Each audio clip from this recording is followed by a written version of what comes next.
¿Pudiera hacer una pregunta, doctor Felipe, por favor? Sí, dígame.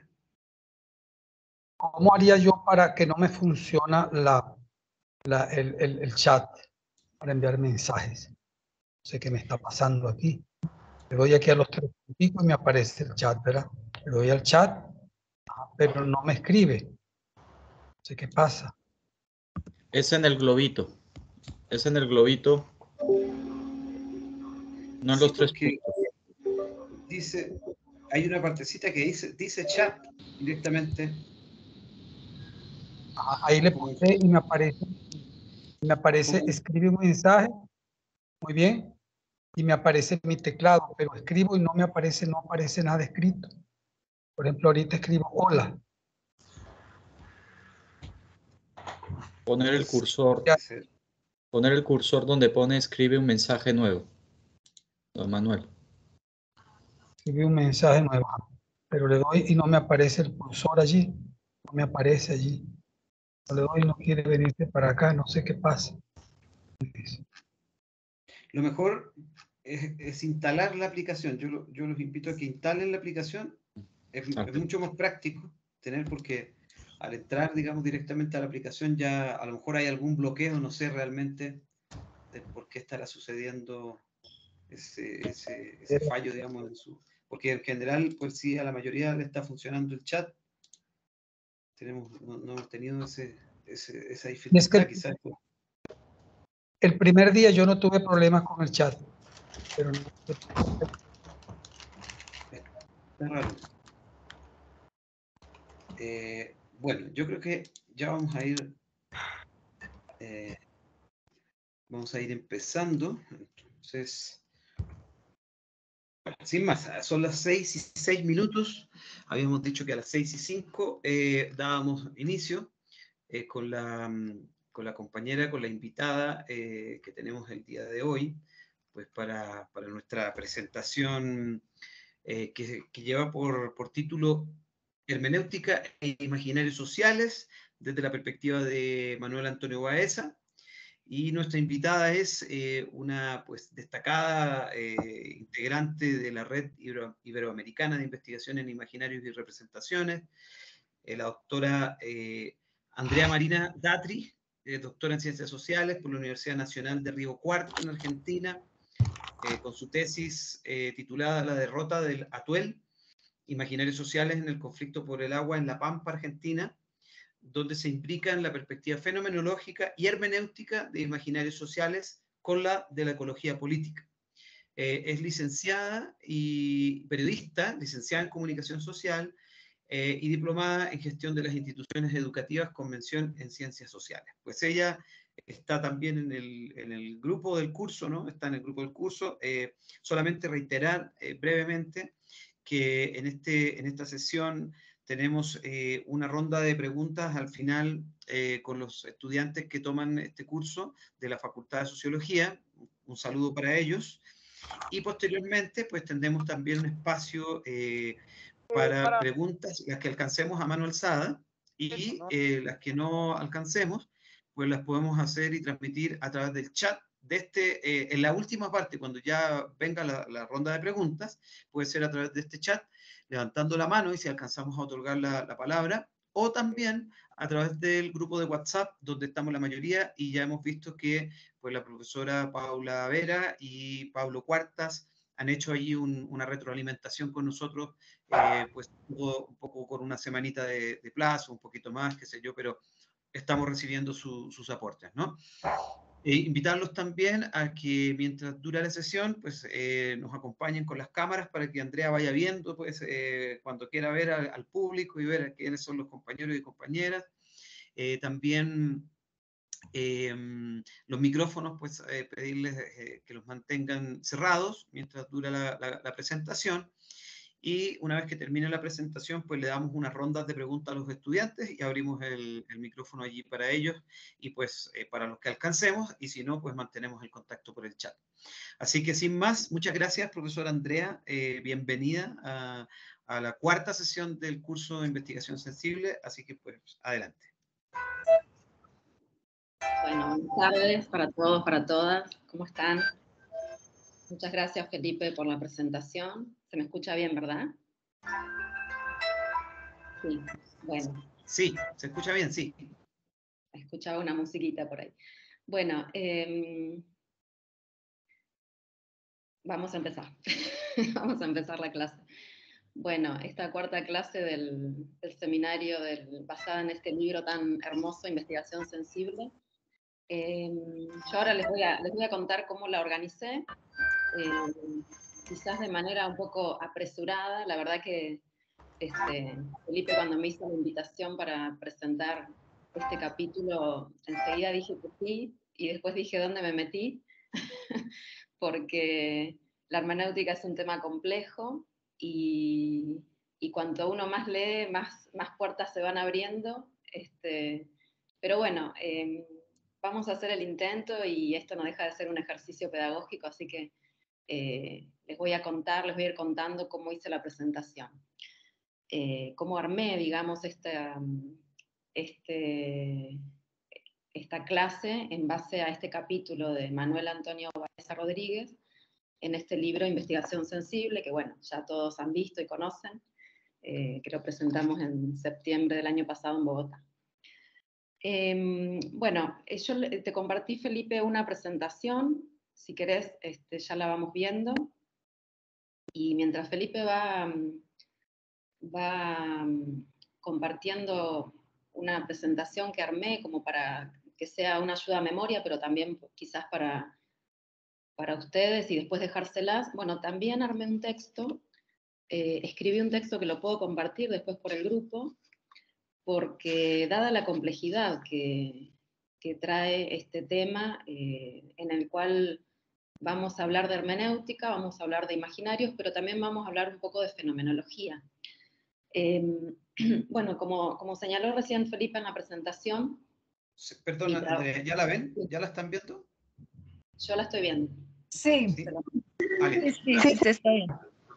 Bueno, listo, ya está. Bueno, como señalaste vos, Felipe, al presentarme, yo hice un trabajo doctoral donde hice una mixtura, ¿no?, de dos líneas teóricas. Una de ellas es la fenomenología como filosofía, ¿no?, para analizar imaginarios sociales del agua, y la otra fue la de la ecología política. Eso implicó para mí, que no provengo de la sociología, sino que provengo de las ciencias de la comunicación y el periodismo, un esfuerzo mayúsculo. Realmente fue un esfuerzo mayúsculo tratar de hacer ese abordaje, por toda la complejidad que tiene. Entonces, lo que pensé para esta clase es, en primer lugar, hacer un ejercicio hermenéutico, o sea, hacer a partir de del capítulo en este libro, ¿no?, de hermenéutica de imaginarios sociales, y a partir de la obra del autor que escribe este texto, que es Manuel Antonio Baeza, hacer un ejercicio de hermenéutica, en el cual, bueno, les voy a exponer algunos elementos de ese ejercicio de la hermenéutica, y después vamos a entrar un poquito en ese capítulo, en una segunda parte de la clase, pero la idea no es desentrañar todo el capítulo, sino ir trabajándolo de manera conversacional. Así que bueno, esa es la idea. ¿Querés avanzar, Felipe, con la ponencia, con la presentación? Bueno, entonces, ¿por qué propongo este ejercicio hermenéutico? Bueno, justamente porque la hermenéutica trata de comprender la relación que hay entre textos y el pensamiento desarrollado, por ejemplo, por el autor de ese texto. Y cuando decimos texto, no nos referimos a un escrito, a un libro, no nos referimos a únicamente un discurso escrito como un libro o un documento. Nos referimos a una multiplicidad de cosas, como puede ser una narración, un discurso, siempre pensando en el lenguaje, ¿no? Pero pensemos más en una relación. Cuando pensemos en hermenéutica, pensemos más en una relación y no en una lectura. Entonces, bueno, la propuesta es esa, en principio, ¿no? Pensar la relación entre este texto que nosotros tenemos como capítulo, Hermenéutica de Imaginarios Sociales de Manuel, y el pensamiento desarrollado por Baeza, que yo lo llamo pensamiento, porque creo que a esta altura, digamos, de todas sus obras que ustedes ven acá en la presentación, se puede hablar de un recorrido de Manuel como un desarrollo teórico en búsqueda de un conocimiento, en búsqueda de una metodología, en búsqueda de una teoría, enfocada desde la sociología, como es él, un sociólogo chileno, y mirando como horizonte, o teniendo como horizonte, al tema de los imaginarios sociales. Bueno, ahí están, perdón que interrumpa, pero Felipe nos están escribiendo como que no me ven, no importa, mientras escuchen. Ah, y no aparece la presentación. Bueno, yo la estoy viendo, no sé si los demás. En principio yo la Sí, estoy sí, se ve. chequeando en mi celular aparte. Sí, profe, en sí mi se está celular, viendo. Y sí se ve. Debe ser que algunas personas pues tienen algún conflicto, pero en general yo estoy corroborando acá, te ves tú, te veo la presentación. O sea, estoy con otro dispositivo para poder verificar que está todo bien, Andrea. Sí, se ven los dos. Perfecto. Bueno, en el texto, Sí, se está viendo todo. en el texto que tenemos como base de lectura para hoy, Manuel hace toda una introducción en la cual hace un recorrido de los distintos tipos de hermenéuticas a lo largo de la historia, ¿no? Va a hablar de una hermenéutica metodológica, una clásica, una existencial, y se va a detener en una frase de Ferrater Mora, y la leo textual, dice, cómo esta relación se manifiesta en la forma de la transmisión de la tradición mediante el lenguaje. Este último es fundamental, pero no como un objeto a comprender e interpretar, sino como un acontecimiento cuyo sentido se trata de penetrar. Bueno, él va a ir desglosando en esta introducción del texto estos distintos abordajes metodológicos respecto de la hermenéutica. Y eso creo que es esencial para aquel investigador o investigadora que quiera dedicarse, digamos, a realizar una hermenéutica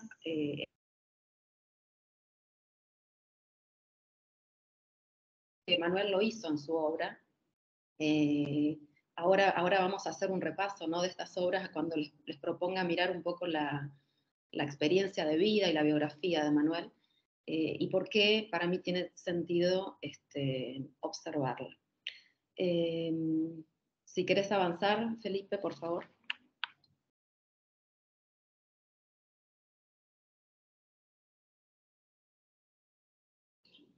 Bueno, también esta frase textual sacada del texto, lo vamos a ir analizando entre medio, pero también un poco más al final. Dos aspectos fundamentales que menciona Manuel respecto de lo que implica una mirada hermenéutica para los imaginarios. Por un lado, la complejidad social. Por eso ahí él hace una distinción entre lo que es una hermenéutica clásica y una hermenéutica metodológica. Esa hermenéutica primera trataba de analizar una sociedad donde la complejidad no era comparable a la complejidad de nuestra sociedad actual, nuestra sociedad de modernidad tardía, dice Manuel. Entonces, la mirada hermenéutica que nosotros podemos realizar hoy, la mirada interpretativa y comprensiva de lo social, se basa en pensar que todo fenómeno social en la actualidad reviste de una complejidad que no tenía esa primera hermenéutica clásica de los primeros hermeneutas, ¿no? Él hace primero esa distinción. Y por otro lado, el aspecto de la comunicabilidad. Dice, en estudio de las sociedades humanas de nuestro tiempo, estos dos aspectos, va a decir Manuel, son a la vez el problema y a la vez la indicación de la vía de elucidación. Bueno, ahí, en esta última frase, ya tenemos una indicación de ese camino hacia la hermenéutica, hacia la metodología. Bueno, nuestra sociedad actual, modernidad tardía, es compleja. Ahí, al decir modernidad tardía, también lo tiro como para empezar a hacer el diálogo entre las distintas clases, ¿no? Porque se acuerdan la primera clase que hablamos mucho de la posmodernidad y esta discusión que varios de los integrantes de la red trabajan respecto de si estamos hablando de una posmodernidad, una modernidad tardía, una neomodernidad. Ahí yo les recomiendo los trabajos de Enrique Carretero, quien tiene mucho que aportar. Entonces, esta sociedad de modernidad tardía, dice Manuel, nos muestra una complejidad cada vez mayor. Y allí residen, o allí se encuentran los problemas que los investigadores, las investigadoras sociales vamos a tratar de analizar. Y por otro lado, el aspecto de la comunicabilidad, porque es aquello de lo cual, o a través de lo cual nosotros, investigadores sociales, científicos sociales, nos vamos a agarrar, porque es el elemento visible a través del cual vamos a poder elucidar esos problemas, comprenderlos, darles sentido. Entonces, hacemos las preguntas a partir de los problemas de nuestra sociedad y a través de la comunicabilidad, a través del lenguaje, de los distintos lenguajes, porque Manuel hace ahí también una distinción, ¿no? No se trata solamente del lenguaje textual, el lenguaje escrito, la lengua escrita, ¿no? Se trata de distintos tipos de lenguaje. Ese va a ser el elemento a través del cual nosotros vamos a tratar de elucidar esos distintos problemas de una sociedad compleja.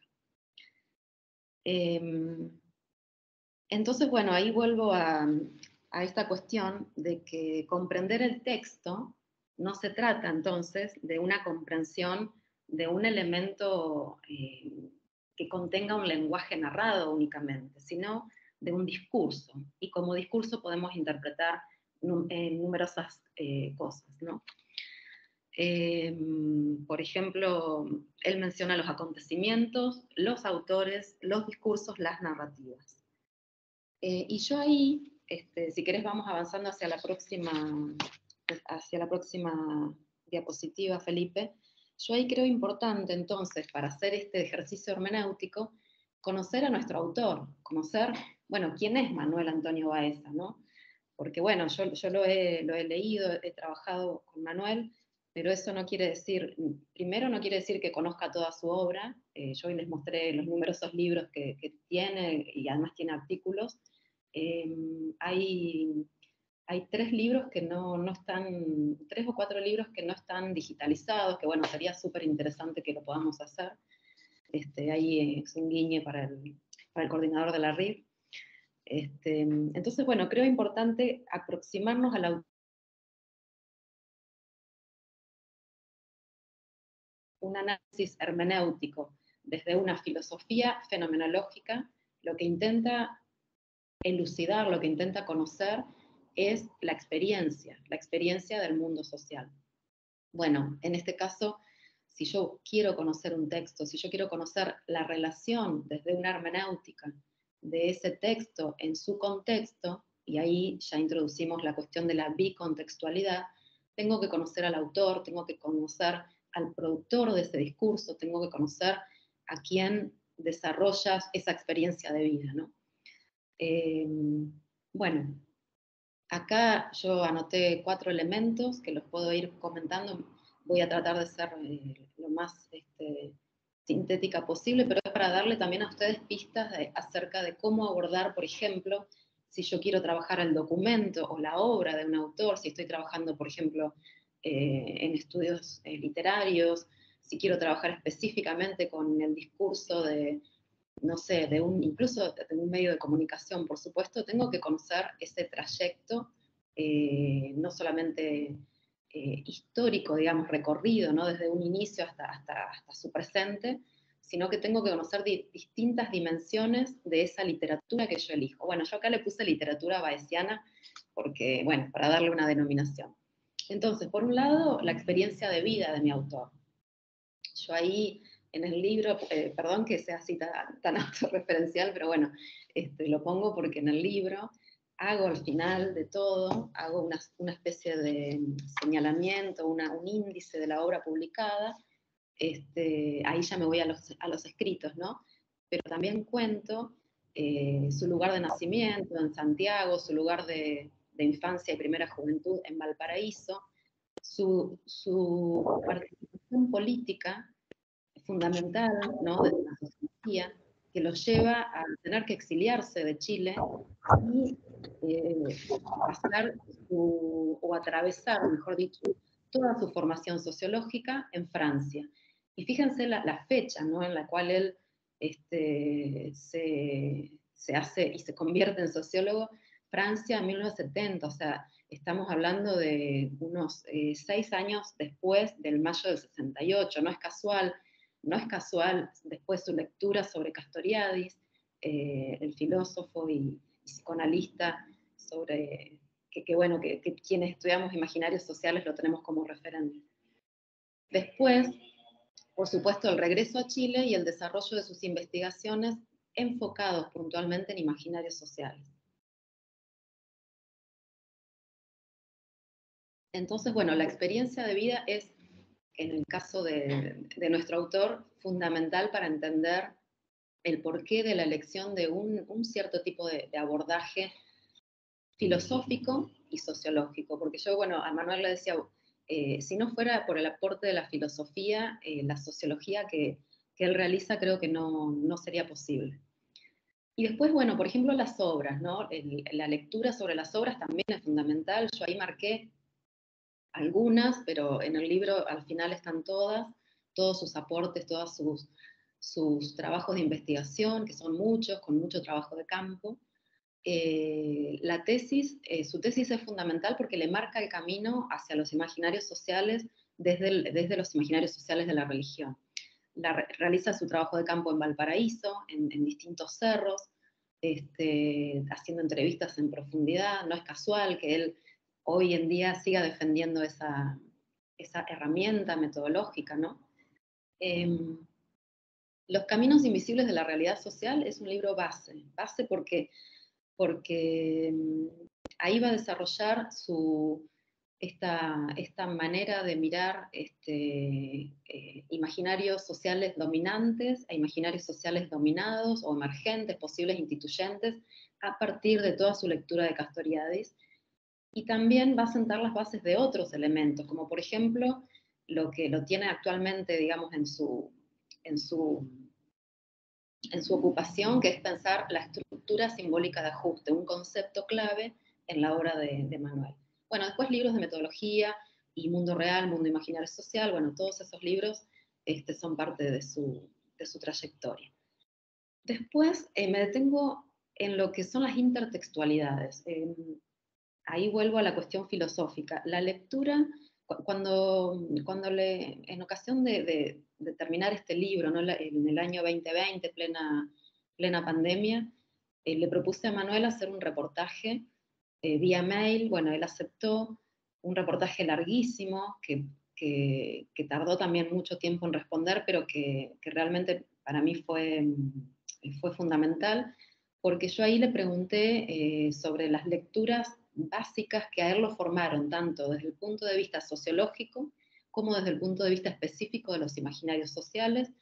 Y ahí yo les señalo, para que ustedes después vayan al texto, de la página 26 a la 32, él señala autores que después los recuperan en el capítulo de investigación sensible, autores que hacen al campo de la filosofía, que hacen al campo de la sociología, de cómo la sociología se nutre de esos autores que la filosofía, según Manuel, dispara como sin compromisos, ¿no? Porque ahí él hace la distinción de que el filósofo se puede dar el lujo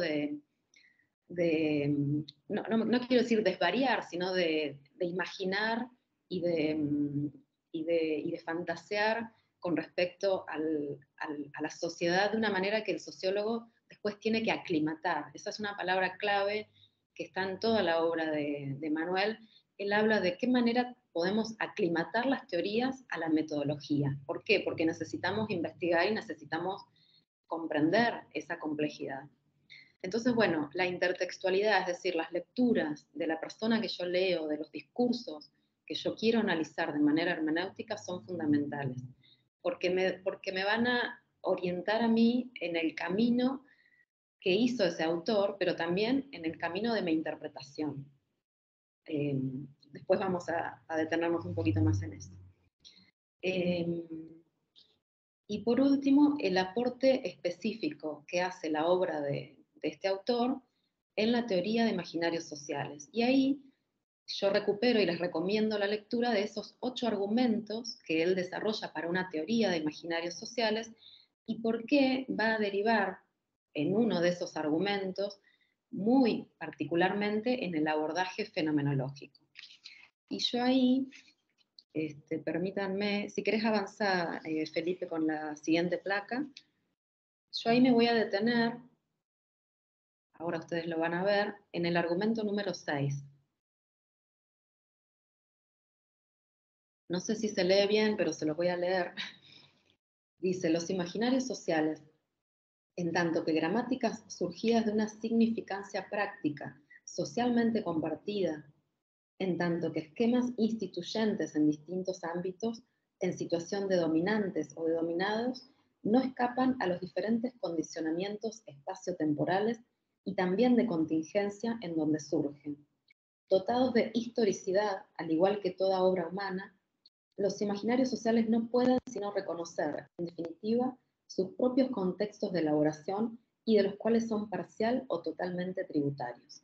Bueno, este argumento número 6, que por supuesto contiene parte de lo que él desarrolla en los 5 argumentos primeros, por ejemplo, cuando...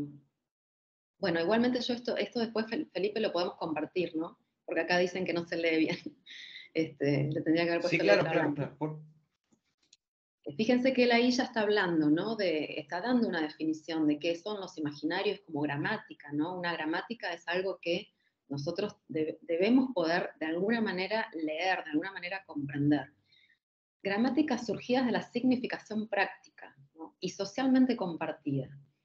Una significación práctica socialmente compartida, porque los imaginarios son colectivos, ¿no? Recuerden que Castoriadis habla, y justamente el aporte de él es pensar que el imaginario social no es únicamente individual, no hay únicamente una mónada psíquica individual, sino que esa mónada psíquica no quiero decir termina, pero se conforma en relación con el resto, en relación con lo social, en relación con un ámbito comunitario, ¿no? Algo colectivo.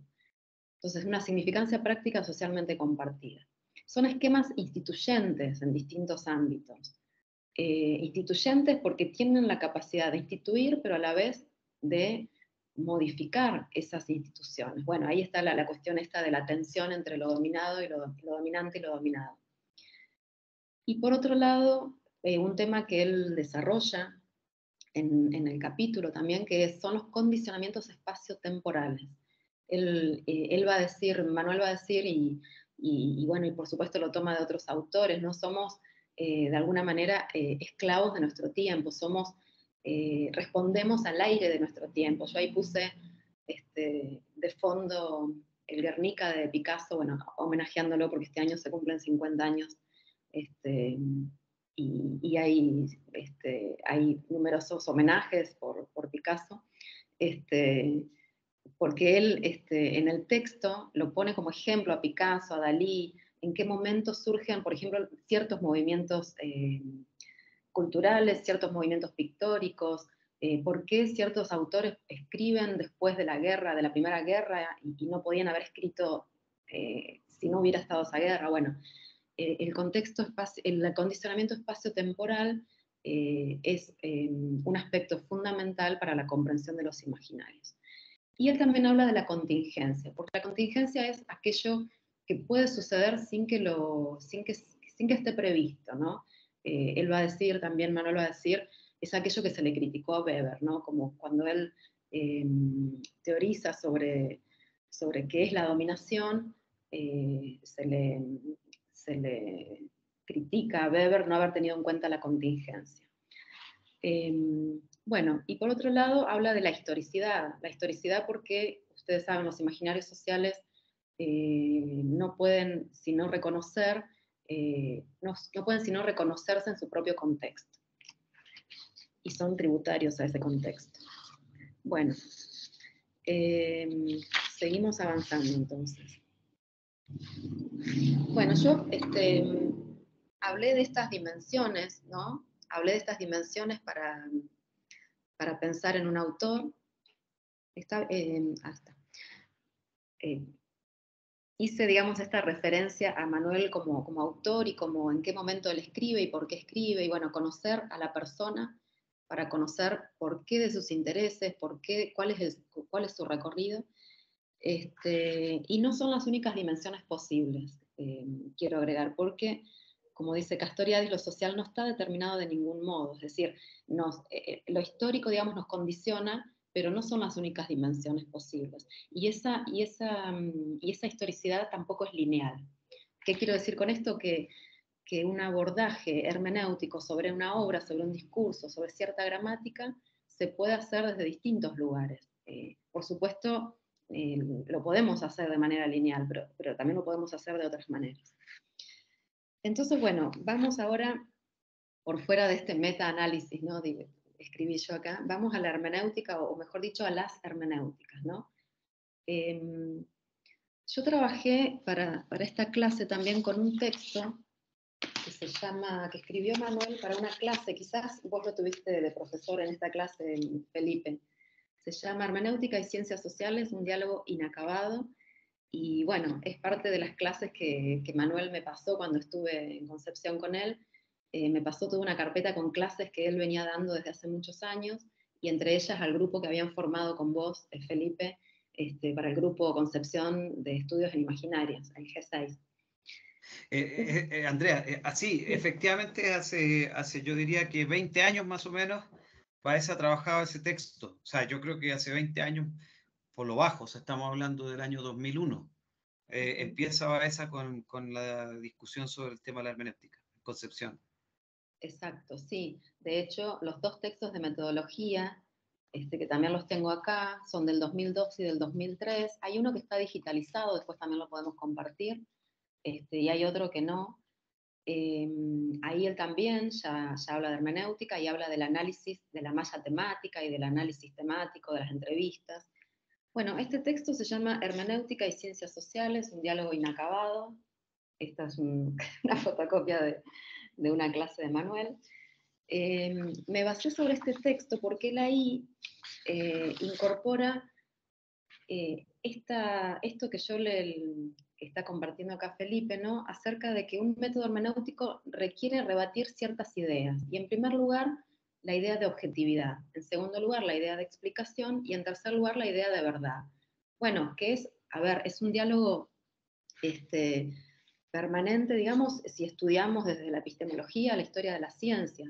De qué manera las ciencias sociales han trabajado desde, por ejemplo, el positivismo, el rebatir la idea de objetividad. ¿Qué es la objetividad?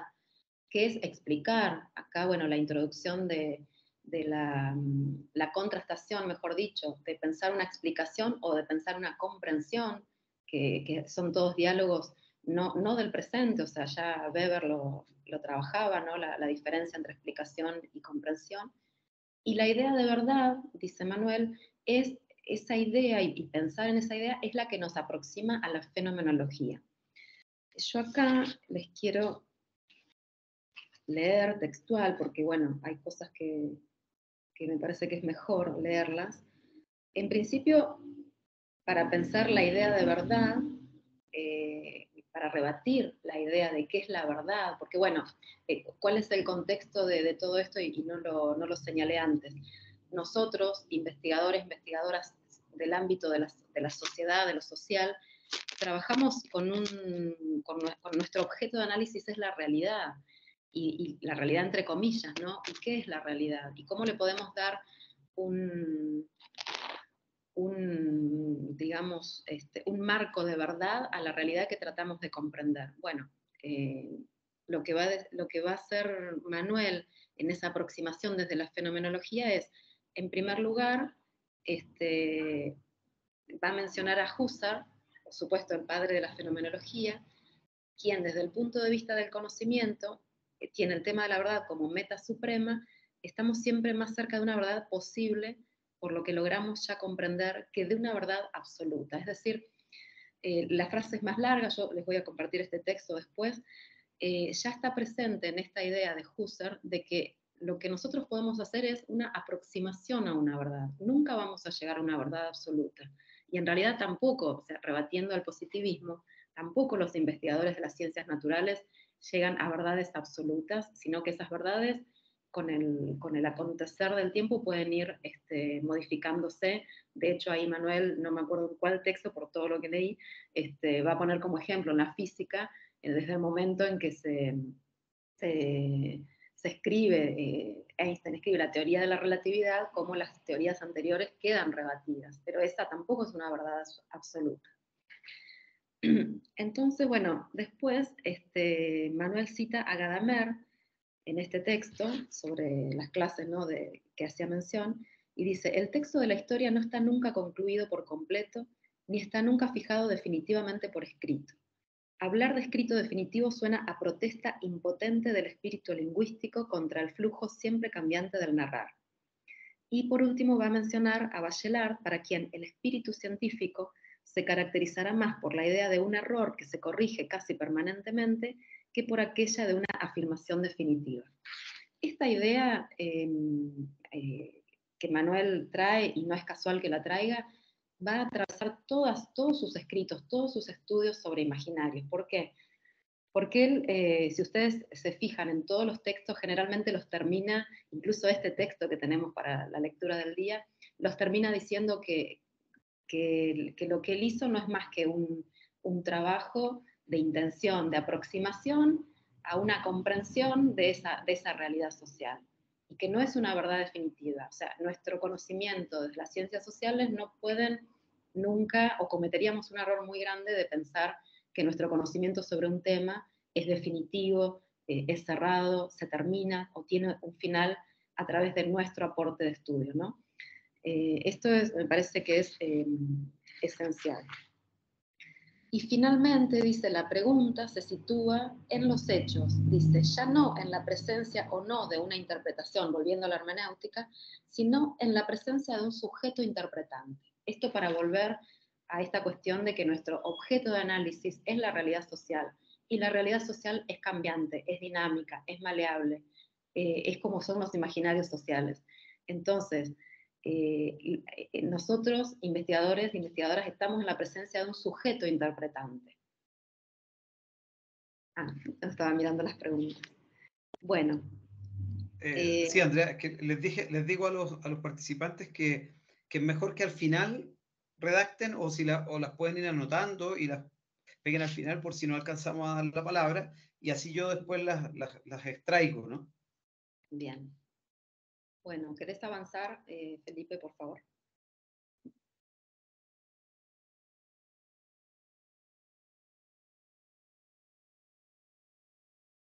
Bueno, acá hago un paréntesis, porque no da la clase de hermenéutica para dar una clase de fenomenología completa, pero recuperé de ese texto esto que él hace, que resume los aspectos para una investigación fenomenológica, que él después la recupera, por ejemplo, en el libro, en Hacer Mundo, en este libro, Hacer Mundo, que yo también lo reseñé, está puesto como link en el libro de conversaciones con Manuel.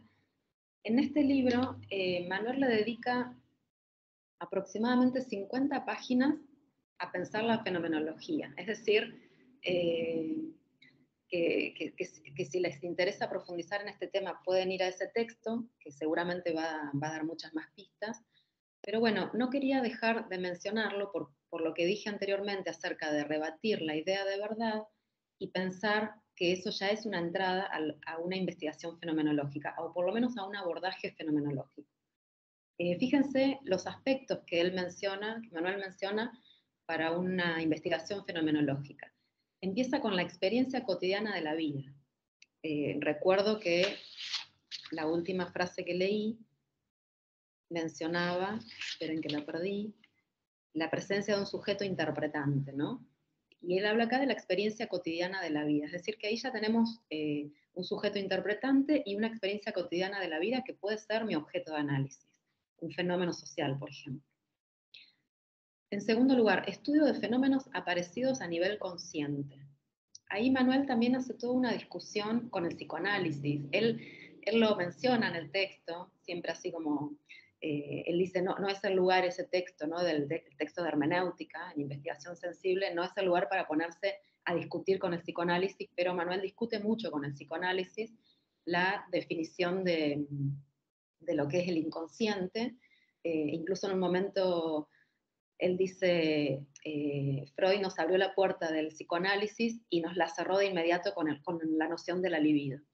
Bueno, Manuel lo que dice es que en relación con la conciencia y el inconsciente, él cree que lo que hay en la psiquis humana son niveles más o menos profundos de conciencia.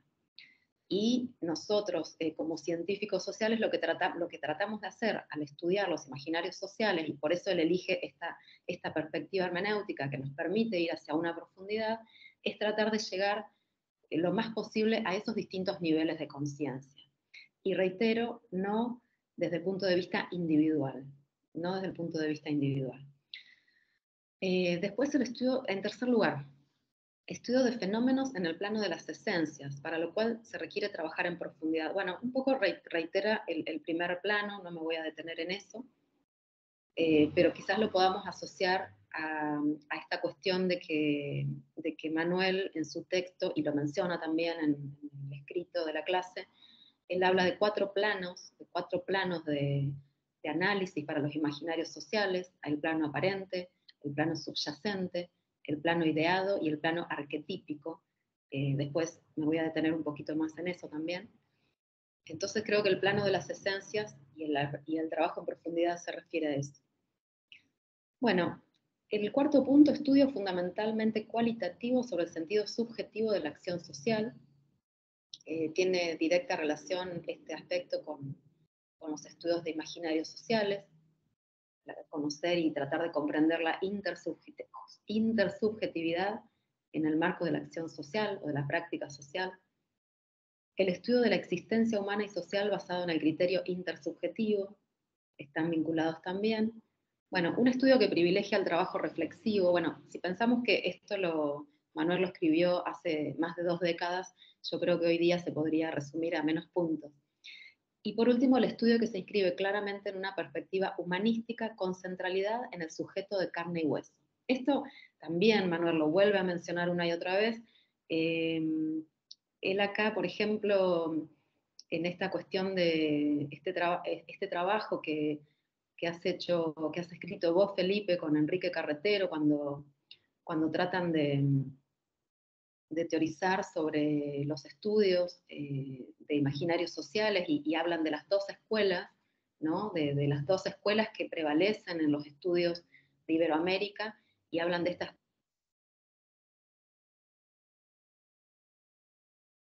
Tuvimos un fallo en la conexión.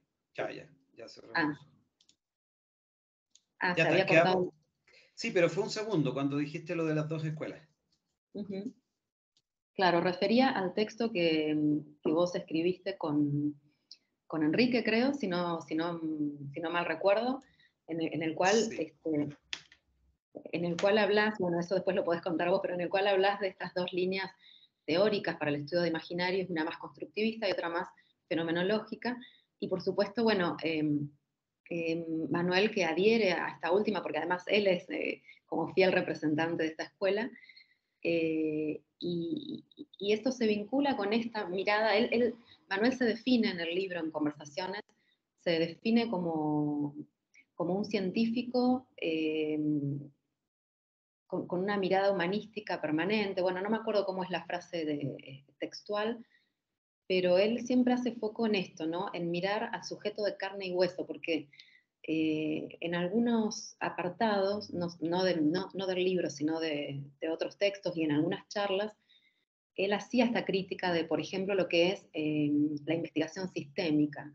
Me acuerdo de una frase que él dijo, dice: yo entiendo el abordaje sistémico, pero yo los flujos no los puedo ver.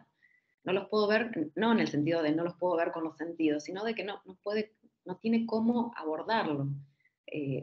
Entonces él habla y hace énfasis en el sujeto de carne y hueso, ¿no? En el sujeto que tiene una presencia, en un sujeto social. Bueno, avanzamos. Entonces, a partir de esta... No, me pasé, espérame, ahí. Entonces, bueno, a partir de este acercamiento, ¿no? de este rebatir estas 3 ideas para un abordaje hermenéutico, un abordaje comprensivo, ¿de qué manera podemos conocer, describir, identificar, etcétera, comprender los objetivos que quieran ponerle, ¿no? Estoy pensando, por ejemplo, en estudiantes que estén escuchando ahora la clase y que tengan que definir su abordaje, su investigación y lo quieran hacer desde la perspectiva de imaginarios sociales, ¿cómo lo puedo hacer desde una perspectiva hermenéutica, ¿no? Y en eso, Manuel ahí, yo transcribí esta frase, pero básicamente, y resalté la palabra lenguaje, porque él va a decir eso, ¿no? Que la hermenéutica se asoma para enfrentar el desafío de la incesante producción intersubjetiva de significaciones colectivamente validadas. Esos son los imaginarios sociales, ¿no? Producción intersubjetiva de significaciones colectivamente validadas, legitimadas, instituidas. Y entendiendo por ello dos cosas primordiales. Por un lado, que tal producción circula en la sociedad a través del uso del lenguaje. O sea, volvemos a lo primero, ¿no? Volvemos a esta cuestión de que lo que vamos a trabajar, el elemento sobre el cual nosotros, científicos sociales, tenemos para trabajar es ese lenguaje, ese discurso, esa gramática. Y el método hermenéutico es el más indicado, dice él, aunque no el único. Siempre va a estar abriendo estos paréntesis, Manuel, de decir, no es el único modo de verlo, se puede acceder de otra manera, pero para él la manera de acceder en profundidad, la manera más, si se quiere, bueno, es su manera preferida y lo que dijiste vos, Felipe, recién, de que hace más de 20 años que está trabajando desde este abordaje, evidentemente el modo hermenéutico es el que más resultados positivos le ha dado, ¿no? En todas sus investigaciones. Sí, avanzamos. Y bueno, ¿y cuáles son esos elementos, ¿no? De la hermenéutica? ¿Cómo hacer para conocer? Ahí, bueno, una frase, ¿no? Los imaginarios sociales entran en escena en cuanto a discurso social, es decir, en cuanto a producto social del lenguaje simbólico. Fíjense que también esto podría ser extrapolable a otros tipos de objetos de estudio que yo tuviera, desde el punto de vista desde el campo social, ¿verdad? Representaciones, imaginarios, bueno, él se detiene en imaginarios.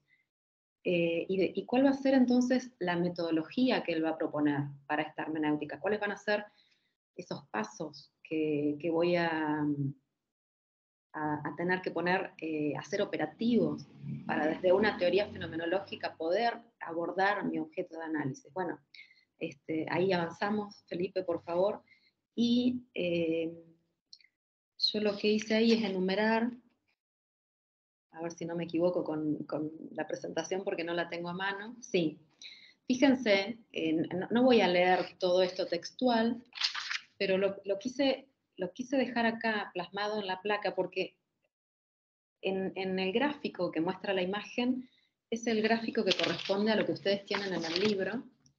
El libro muestra este gráfico, fíjense que tiene 7 puntos, y en el texto hay 9 puntos, porque está tomado de un texto de Baeza 2002, el de metodología. Bueno, no hay muchas diferencias, pero yo les dejo como tarea para los estudiantes y las estudiantas, que ustedes revisen estos 9 puntos de ese trabajo de Manuel, y los contrasten con los 7 puntos que él escribe en este último texto, el del 2022, y traten de ver cuáles son las similitudes y cuáles son las diferencias.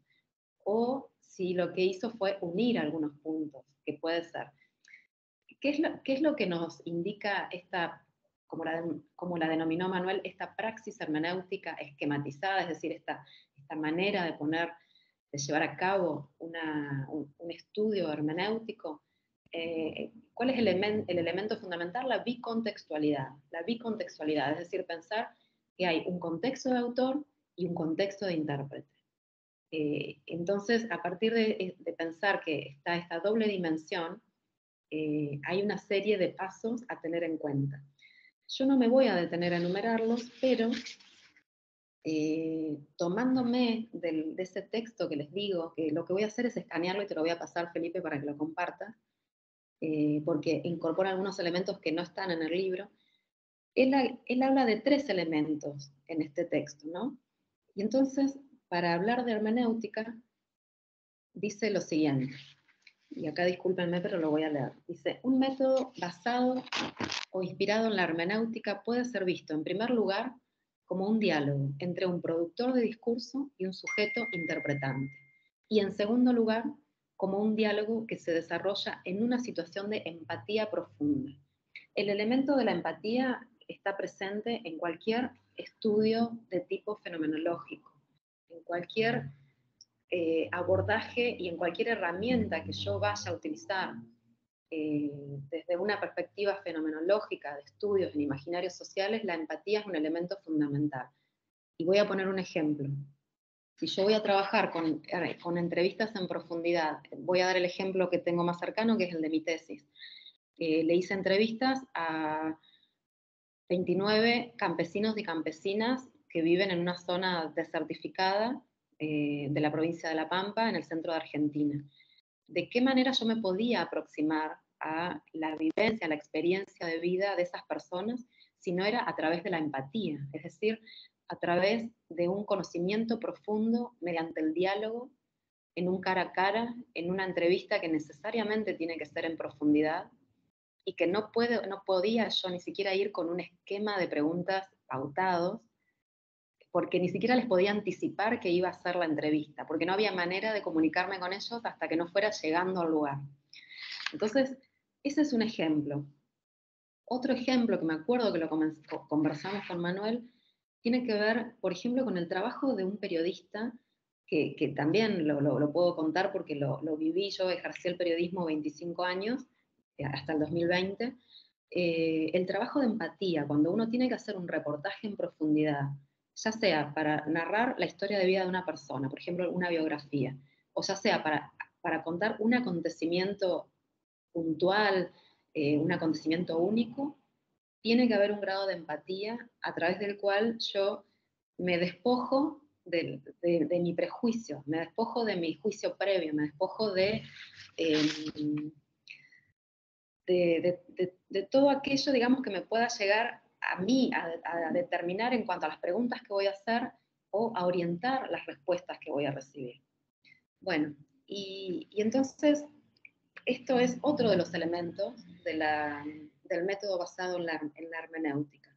Dice Manuel, tiene lugar ese método bajo la forma de un encaminamiento del trabajo interpretativo a través de espacios y tiempos ajenos al interpretante, que ameritan un ejercicio intelectual fenomenológico conocido como epogé, o sea, la suspensión del juicio propio, así como también a través de espacios y tiempos que apuntan hacia una propuesta interpretativa en el tiempo presente. Bueno, no voy a complejizar sobre esto, pero ¿qué quiere decir este encaminamiento del trabajo interpretativo? Yo tengo que pensar, y vuelvo a la bicontextualidad, que voy a abordar en mis entrevistas en profundidad, o en mis entrevistas también semiestructuradas, porque no todo se trata de un trabajo de campo en ese contexto tan adverso como el que les acabo de mencionar, pero sí pensar que hay un tiempo y un lugar propios, contextuales, de mi persona entrevistante, a entrevistar, ¿no? Y a su vez yo estoy en un tiempo presente, situada. Yo tengo que adentrarme a ese otro contexto de mi persona entrevistada. Y para eso, ese ejercicio intelectual a través del cual yo suspendo mi juicio propio, bueno, esto es un elemento fundamental de la hermenéutica. Bueno, dejo hasta acá en relación con estos tres aspectos, eran dos aspectos, perdón, no tres, que quería señalar, pero bueno, este gráfico también lo que nos muestra es el círculo hermenéutico, que bueno, está muy trabajado, por ejemplo, en Gadamer.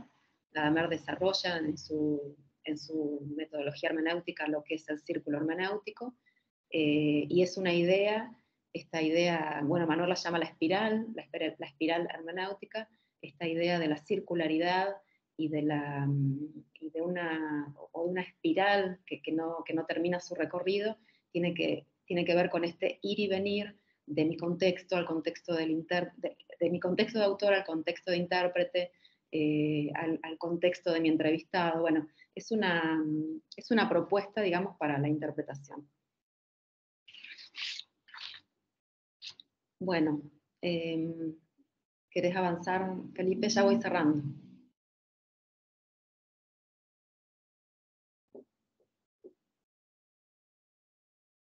si no me equivoco, ya terminamos acá con estas frases, que en realidad son disparadoras para seguir el diálogo.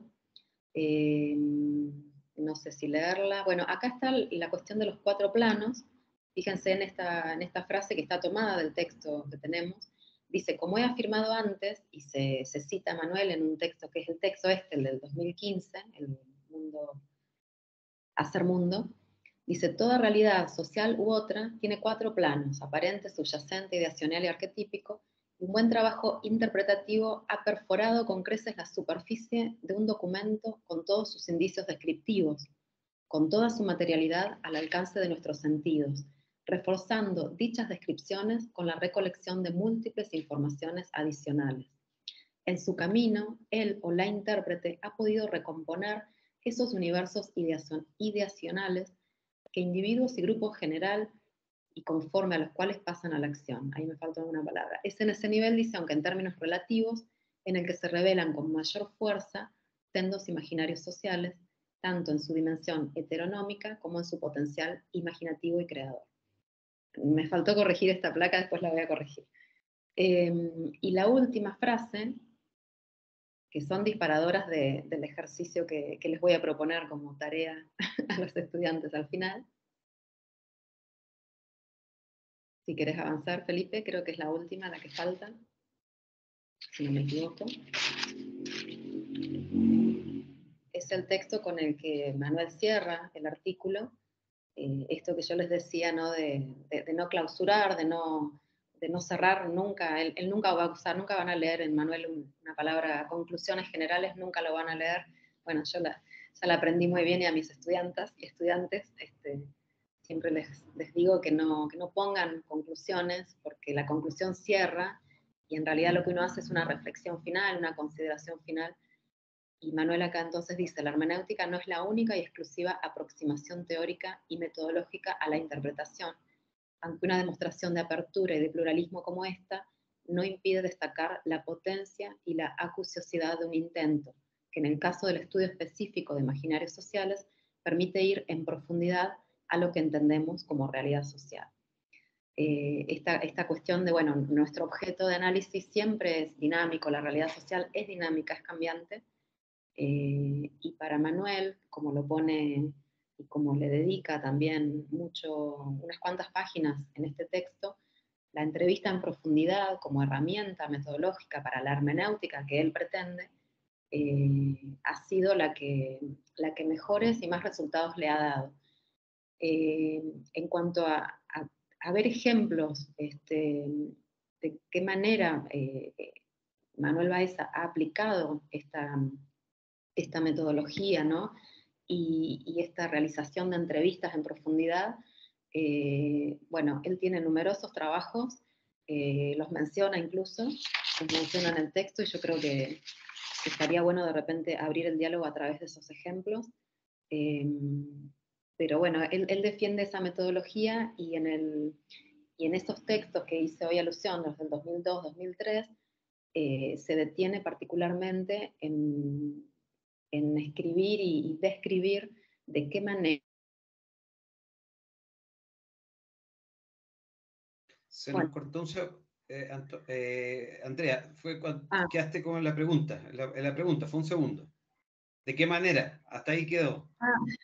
No, bueno, entonces no fue nada. ¿De qué manera en estos textos que menciono sobre metodología que Manuel escribe en el 2002 y que vuelve a reiterar en este artículo del 2022,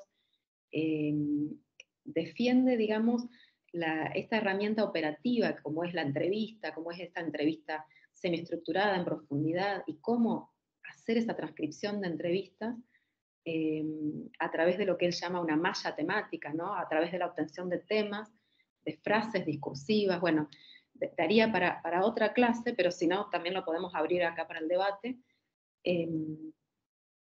Manuel defiende esa idea, digamos, de esta herramienta en la metodología hermenéutica, porque adhiere también a lo que él llama el trabajo de campo, ¿no? Por supuesto, no desconoce para nada ni desvaloriza el trabajo que se puede hacer, por ejemplo, sobre documentación, sobre literatura. Hoy puse el ejemplo de, bueno, cómo trabaja, por ejemplo, las ciencias literarias con respecto a textos, ¿verdad? Él no desconoce para nada esa otra metodología y también hace la salvedad de que se pueden mixturar las metodologías, pero él defiende a ultranza esta cuestión de ir a lo profundo a través del cara a cara, ¿no? Del relato, del discurso, de ese lenguaje dicho por esas personas en contexto, ¿no? En contexto de su praxis social. Defiende esa metodología. Y bueno, y reitero que los trabajos de investigación que tiene, muchos están publicados, están mencionados también en el libro Conversaciones. Ha trabajado mucho Manuel con la antropóloga Andrea Aravena, en Chile, por supuesto, y ha hecho análisis de todo tipo de situaciones y fenómenos sociales, bueno, por supuesto de su propio contexto, pero otros más teóricos. Así que bueno, les agradezco la escucha, yo dejo hasta acá, y bueno, y abrimos al diálogo y a la conversación, porque esa es la idea, ¿no? No me quería extender más para que quede mucho rato de conversación. Estupendo. Gracias, Andrea, muchas gracias por tu presentación brillante y todo ese recorrido que nos hiciste por la obra y por las bases del pensamiento, como dices tú, de Manuel Antonio, que nos abre también la puerta hacia la fenomenología y hacia la hermenéutica, como herramientas metodológicas, como herramientas conceptuales de base para los imaginarios, y como bien tú dices, que también se pueden hacer colindar con las representaciones, ¿no? Bueno, en lo que es habitual de este curso, tenemos, mira, ahí la gente te está dando las gracias, los compañeros, compañeras, te están mandando los saludos, los agradecimientos por el chat. Entonces, tenemos ahora una ronda, Andrea, a ver, ya te digo, con 6 estudiantes. Entonces vamos a hacer 3 preguntas primero, te damos tiempo para presentar. Ellos van a tener la cámara, ellos y ellas van a tener las cámaras para que puedas ver quién te habla. Ahí recuerda que tienes arriba la rejita esa que dice View. Puedes mirar en View o Vista, como dirás en español, para mirar un poco quiénes te hablan. También, después de esas 2 rondas de preguntas, bueno, mira, ya Luis Alfonso se adelantó, es uno de los estudiantes más aplicados del curso, porque el primero que levanta la mano para ver si alcanza a hacer una pregunta, y habitualmente le hemos dado la palabra. Entonces vamos a hacer esas 2 rondas de comentarios o preguntas que te harán los compañeros de sociología, y después le daremos espacio a las personas que quieran y que alcancen. Si no alcanzamos, pues dejaremos en el chat preguntas. Si no alcanzamos en este chat y no alcanzamos a dar la palabra, usaremos también el chat de WhatsApp. Mira que aquí hay muchas personas que te están saludando y que te están agradeciendo. Entonces, como de costumbre, vamos a pasar la asistencia en este momento, ¿no? Para los participantes, ya sea los de sociología y los invitados. Entonces, pero antes de pasar la asistencia, pues ya la voy a compartir en el chat. Primero, dame un segundito, a ver, voy a compartir ese enlace que lo tengo aquí ya. Bueno, ahí voy a compartir en el chat, la asistencia a la conferencia de la profesora Andrea. ¿Sí? También la vamos a pasar. Recuerden que registra la hora en la cual se pasa la asistencia, entonces para que la vayan firmando. Y le vamos a dar la palabra a los compañeros. Brian David Vela. ¿Sí? Les recuerdo a los compañeros y compañeras que por favor se presenten el semestre, sobre todo en cuál están, ¿no? Brian David Vela, Andrés Felipe Reyes y Ailey Charit Manrique, ¿no? Le vamos a dar la palabra a estos 3 compañeros que te darán algunas preguntas o comentarios. Entonces, Brian, Andrés y Ailey. Sí, partimos con Brian. Brian. Hola, muy buenas tardes a todos y todas. Mi nombre, como pueden ver, es Brian David. Actualmente estoy en 9º semestre de Sociología. Estoy a punto de terminar. Bueno, muchas gracias. No sé si me están escuchando. ¿Me podrían alguien ayudar? Se te escucha perfecto, Brian. Listo, Se te gracias. ve y se te escucha perfecto. Dale, tengo el celular así en la mano porque esto se me estaba descargando. Principalmente, muchas gracias, Andrea, por tu presentación. Creo que respondiste algunas preguntas. Tenía una pregunta, pero creo que ya la habías respondido, entonces creé otra pregunta. Bueno, principalmente cuando estaba leyendo este texto sobre Manuel, al mismo tiempo, ese día estaba leyendo un texto sobre literatura colombiana. Entonces me empecé a imaginar como a ese individuo caminando por donde siempre ha estado habitando su cotidianidad y, o sea, esa cotidianidad como sus calles, su trabajo, su hogar, sus montañas, los edificios de su ciudad, por donde siempre habita. Y ese individuo tratando de entender esa realidad. Entonces estaba pues el individuo tratando de interpretar su realidad, poniéndose él mismo interrogatorios, yendo quizás hacia algún otro texto o hacia ese universo de significados, como decía la lectura, y quizás dándose a él mismo sus propias respuestas. Y al mismo tiempo, quizás intentando llegar a consensos con otras personas que se estaban, o otros individuos que se estaban haciendo estas mismas preguntas. Entonces, ahí mi pregunta es, ¿llega algún momento en el que el individuo trascienda esa círculo hermenéutico o, como lo decía Manuel, ese espiral hermenéutica? Y ya, le doy el espacio a mi compañera. Gracias, compañero. Pues Ailey Charit, si ese era el orden, ¿cierto? Ailey Charit, no sé si estás en Bogotá o estás por allá en Cúcuta. Está Ailey y está Andrés Felipe. Ailey, no te escuchamos, no sé, te veo, pero no te escuchamos.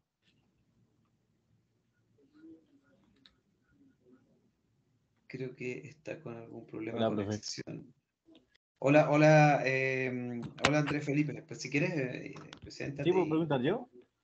Sí, dale. Listo, bueno, buenas noches. Mi nombre es Andrés. También estoy estudiando Sociología en 9º semestre y doble programa con Gobierno y Relaciones Internacionales. Bueno, digamos que yo tengo una pregunta y es más como desde la construcción del imaginario en las relaciones sociales. Y digamos que es un poco más cómo actúa el individuo, cómo actúa la persona dentro de esta construcción de relaciones sociales a partir de los imaginarios y también, digamos que cómo influye o cómo es la influencia del entorno en estas acciones. Listo, Andrés, gracias por tu pregunta. Charit, no sé si ahora sí nos escucha o no. Ahora no la, sí, no la veo. Creo que Charit tiene algún problema en la conexión. Sí, es que se me fue el internet de un momento para otro y me sacó. Entonces intenté ir lo más rápido Okay. con el celular. Vale, perfecto. Sí te escuchamos. Listo. Qué pena no tener la cámara, pero... Sí. Buenas noches, mi nombre es Charit Enrique, al igual que mis compañeros anteriores. No, Charit, qué pena, Charit, se escucha mal. No sé si es porque estás lejos del micrófono o por algún motivo. Listo, entonces, ¿así me escuchan bien? Ahora se escucha así, ahora se escucha bien. Listo. Entonces, mi nombre es Charit Manrique, qué pena pues por el inconveniente de la conexión y esto. Soy de 9º semestre actualmente, ya casi terminando. Y pues mi pregunta era respecto a algo que pues la señora Andrea había dicho, era respecto a que pues la hermenéutica y estos imaginarios sociales cambiaban, mutaban con el tiempo de la misma forma que pues nosotros evolucionamos. Entonces mi pregunta era respecto, ¿cómo se puede crear un discurso social legítimo teniendo en cuenta contenidos culturales e ideológicos desde las redes sociales? Y las redes sociales me refiero como Facebook, Twitter, Instagram y ese tipo de cosas, porque yo entiendo que actualmente es una herramienta muy utilizada dentro de todo el mundo, pero dentro de estas mismas redes sociales hay como que diferentes discursos y diferentes perspectivas respecto a un mismo tema. Entonces es como crear un mismo discurso legítimo, pues dentro de las mismas. Listo, gracias Charit. Pues Andrea, si quieres, pues responder a esta tanda y después seguimos con la próxima. Y le damos la palabra también a los que alcancemos. Bien, bueno, muchas gracias Brian, Andrés y Chair. Chaires, no te veía. Charit, es que Charit está con un problema, parece, de la conexión, por eso se conectó por el celular, está así bien. como medio de Está bien. urgencia. Sí. Bueno, voy a intentar responder, pero también le tiro la toalla a quien quiera responder. Bueno, Brian, me gustó esta figura de la persona caminando y haciéndose preguntas, ¿no? Sobre su realidad y sobre lo que ve y lo que siente. Y la pregunta es si llega algún momento en que ese individuo trascienda su círculo hermenéutico. Es mi síntesis, ¿verdad? Yo creo que, para mí esta pregunta se vincula un poco con la que hizo Yarida al final, ¿no? De cómo se puede crear un discurso social legítimo. ¿Por qué? ¿Por qué digo que están vinculadas? Porque creo que no tenemos que caer en el error. No me gusta la palabra mucho caer, pero de alguna manera uno a veces tiende a pensar que las respuestas hay que darlas desde lo individual. Y yo creo que justamente el estudio de los imaginarios sociales hace hincapié en que lo que nosotros estudiamos es un conjunto, o sea, no es aquello individual, no es aquello que se pueda llegar a comprender a través, por ejemplo, del análisis de un solo individuo o de lo que un solo individuo piensa. Lo que ese solo individuo piensa, hace, actúa, juzga, desea, a lo que le teme, me va a servir a mí siempre y cuando yo pueda ponerlo en relación o en contrastación con lo que piensan, deseen, sientan, teman otras personas. O sea, somos seres sociales, somos seres en sociedad. Y aún lo que una sola persona vivencie con respecto a su entorno, no está constituida de una manera individual, está constituida de una manera social. Por eso yo hoy hacía esta referencia a los textos de Castoriadis, porque él, proviniendo de la filosofía y después yéndose hacia la psicología, bueno, eso lo trabajé también en mi tesis doctoral, él tiene la influencia ahí de su última esposa, que fue... ay, se me borró el nombre, bueno, ya me voy a acordar, la última esposa de Castoriadis, que era psicoanalista. Hay un biógrafo que habla de la mutua influencia entre los dos, y entonces dice que la categoría de imaginarios sociales, en esa mutua influencia, le permite a Castoriadis decir que el imaginario social, la imagen, digamos, que un individuo se construye en su mente, no es una imagen individual, es una imagen construida socialmente y es una imagen construida históricamente. Por eso acá volvemos a la cuestión del contexto.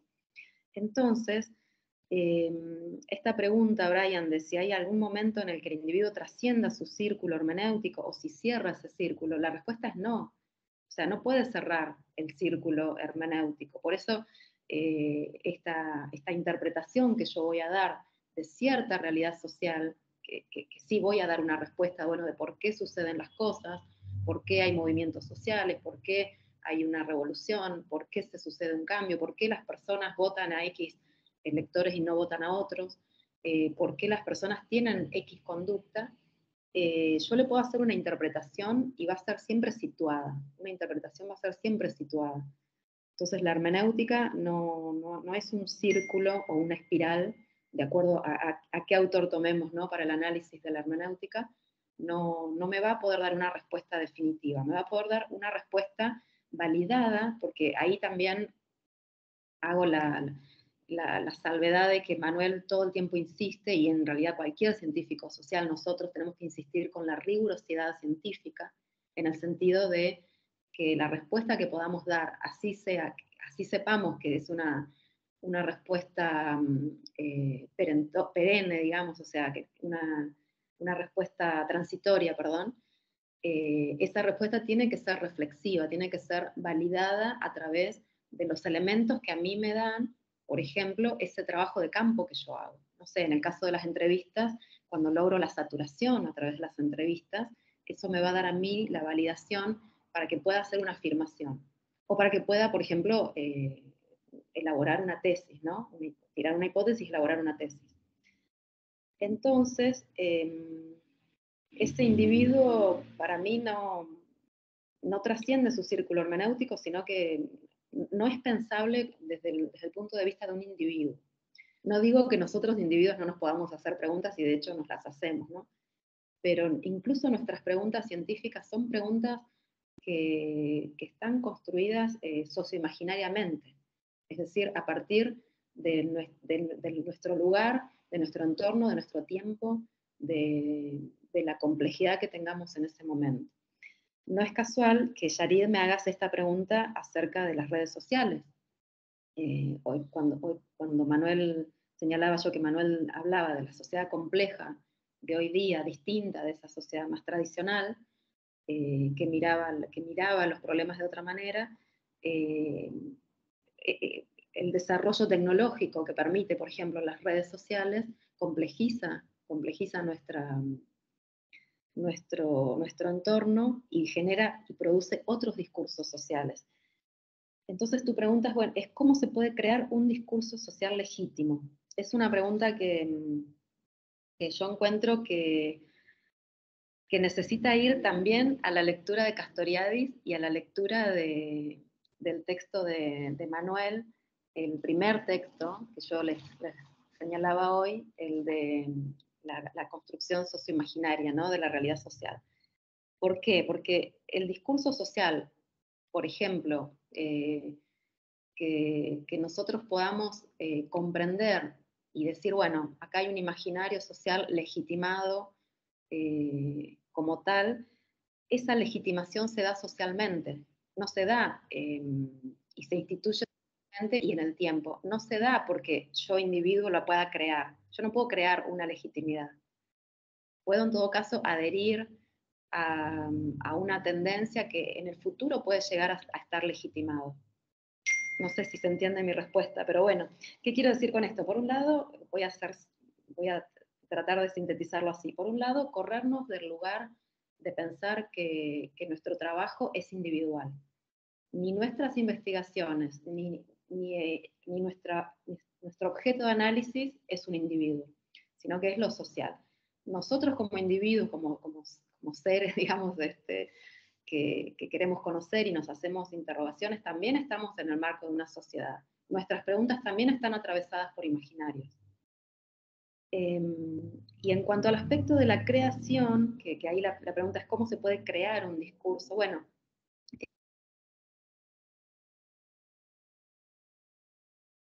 la categorización que hace Castoriadis y también desde los estudios de Bachelard tienen una doble dimensión, ¿no? Una dimensión instituida y una dimensión instituyente. En la dimensión instituyente está lo creativo, está la posibilidad de que algo que está en emergencia, algo alternativo que parece emerger y de alguna manera tensionar con lo instituido, de un momento a otro pueda lograr una legitimidad y por tanto pueda lograr una institución, ¿no? Y pueda ser un imaginario social instituido. Ahí, en ese elemento creativo, es donde reside lo que, por ejemplo, Manuel habla de la potencia de los estudios de los imaginarios sociales. O sea, somos, como seres humanos, somos seres que potencialmente somos creativos, tenemos imaginación, somos seres imaginantes en relación con el resto, ¿no? Con el resto del mundo. Y bueno, entiendo hacia dónde va tu pregunta, Yarid, pero creo que lo que mejor podemos hacer, digamos, como científicos y científicas sociales es tratar de entender por qué esos discursos sociales se legitiman, cuáles son los mecanismos por los cuales esos discursos sociales a través de las redes logran una legitimación social, elementos estructurales, materiales, elementos subjetivos. y en todo caso ver si en ese análisis de esos discursos percibimos que hay, así como hay elementos legitimados, hay elementos no legitimados, o sea, elementos que se empiezan a percibir como instituyentes, no sé, voces disidentes, voces que van en contra, discursos que se oponen, no sé, no se me ocurre ningún ejemplo puntual. Y por otro lado, bueno, la pregunta tuya, Andrés, ¿cómo actúa la persona dentro de esta construcción imaginaria y cómo influencia el entorno en esas acciones? Estamos atravesados por una enorme cantidad de imaginarios sociales, somos seres sociales, estamos absolutamente influenciados por nuestro entorno, somos partícipes de un cierto tiempo y espacio y no nos podemos evadir de ese contexto. Y podríamos decir que estamos determinados socialmente, pero también ahí vuelvo a Castoriadis. Castoriadis habla de la indeterminabilidad social. ¿Qué quiere decir con eso? Con esto que está a este nivel de lo instituido, pero que siempre está latente una posibilidad, o sea, hay una potencialidad instituyente, o sea, una potencialidad creativa, una potencialidad de cambio. Entonces, estamos en el marco de un cierto entorno y nuestras acciones tienen que ver, nuestras acciones cotidianas tienen que ver con ese entorno. Se puede cambiar, sí, hasta cierto punto, pero vuelvo a decir, no lo tenemos que pensar nosotros desde el punto de vista de la investigación, solo desde lo individual. Bueno, espero que se haya entendido. A ver si Muchas gracias. Y si no, ampliaremos. Gracias, Andrea. No sé si los compañeros pues están satisfechos con la respuesta. Si tienen alguna inquietud, pues también pueden hacer una breve réplica. Si no, pues le damos el paso. Aquí hay unos compañeros que ayer, Andrea, te cuento, yo estaba en la universidad, en la oficina de profesores, y se me acercó un compañero que andaba ahí con unos apuntes en el cuaderno, ya preparando la pregunta para la profesora, leyendo y dilucidando algunas cosas previas a encontrarse hoy contigo aquí. Entonces, pues, me refiero a John Zorro, que pues le voy a dar la palabra a John Zorro, a Blanca Beltrán y a Jessica Ceferino. Entonces, pues John, si quieres, te doy la palabra.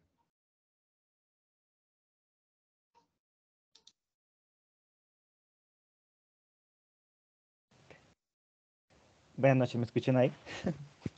Sí, te escuchamos, John, y te vemos también. Ok. Bueno, yo soy John Andrés Zorro Tibocha, soy de octavo semestre de Sociología, así como por presentación.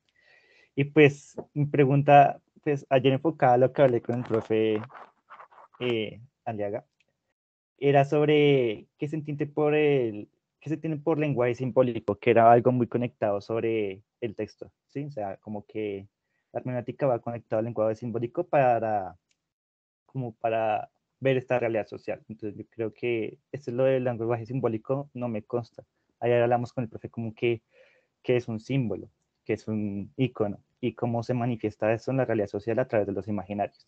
Y yo creo que me preguntaba en torno a eso, o sea, cómo podemos manejar el lenguaje simbólico a través de la hermenéutica. Gracias. Gracias, John. Gracias.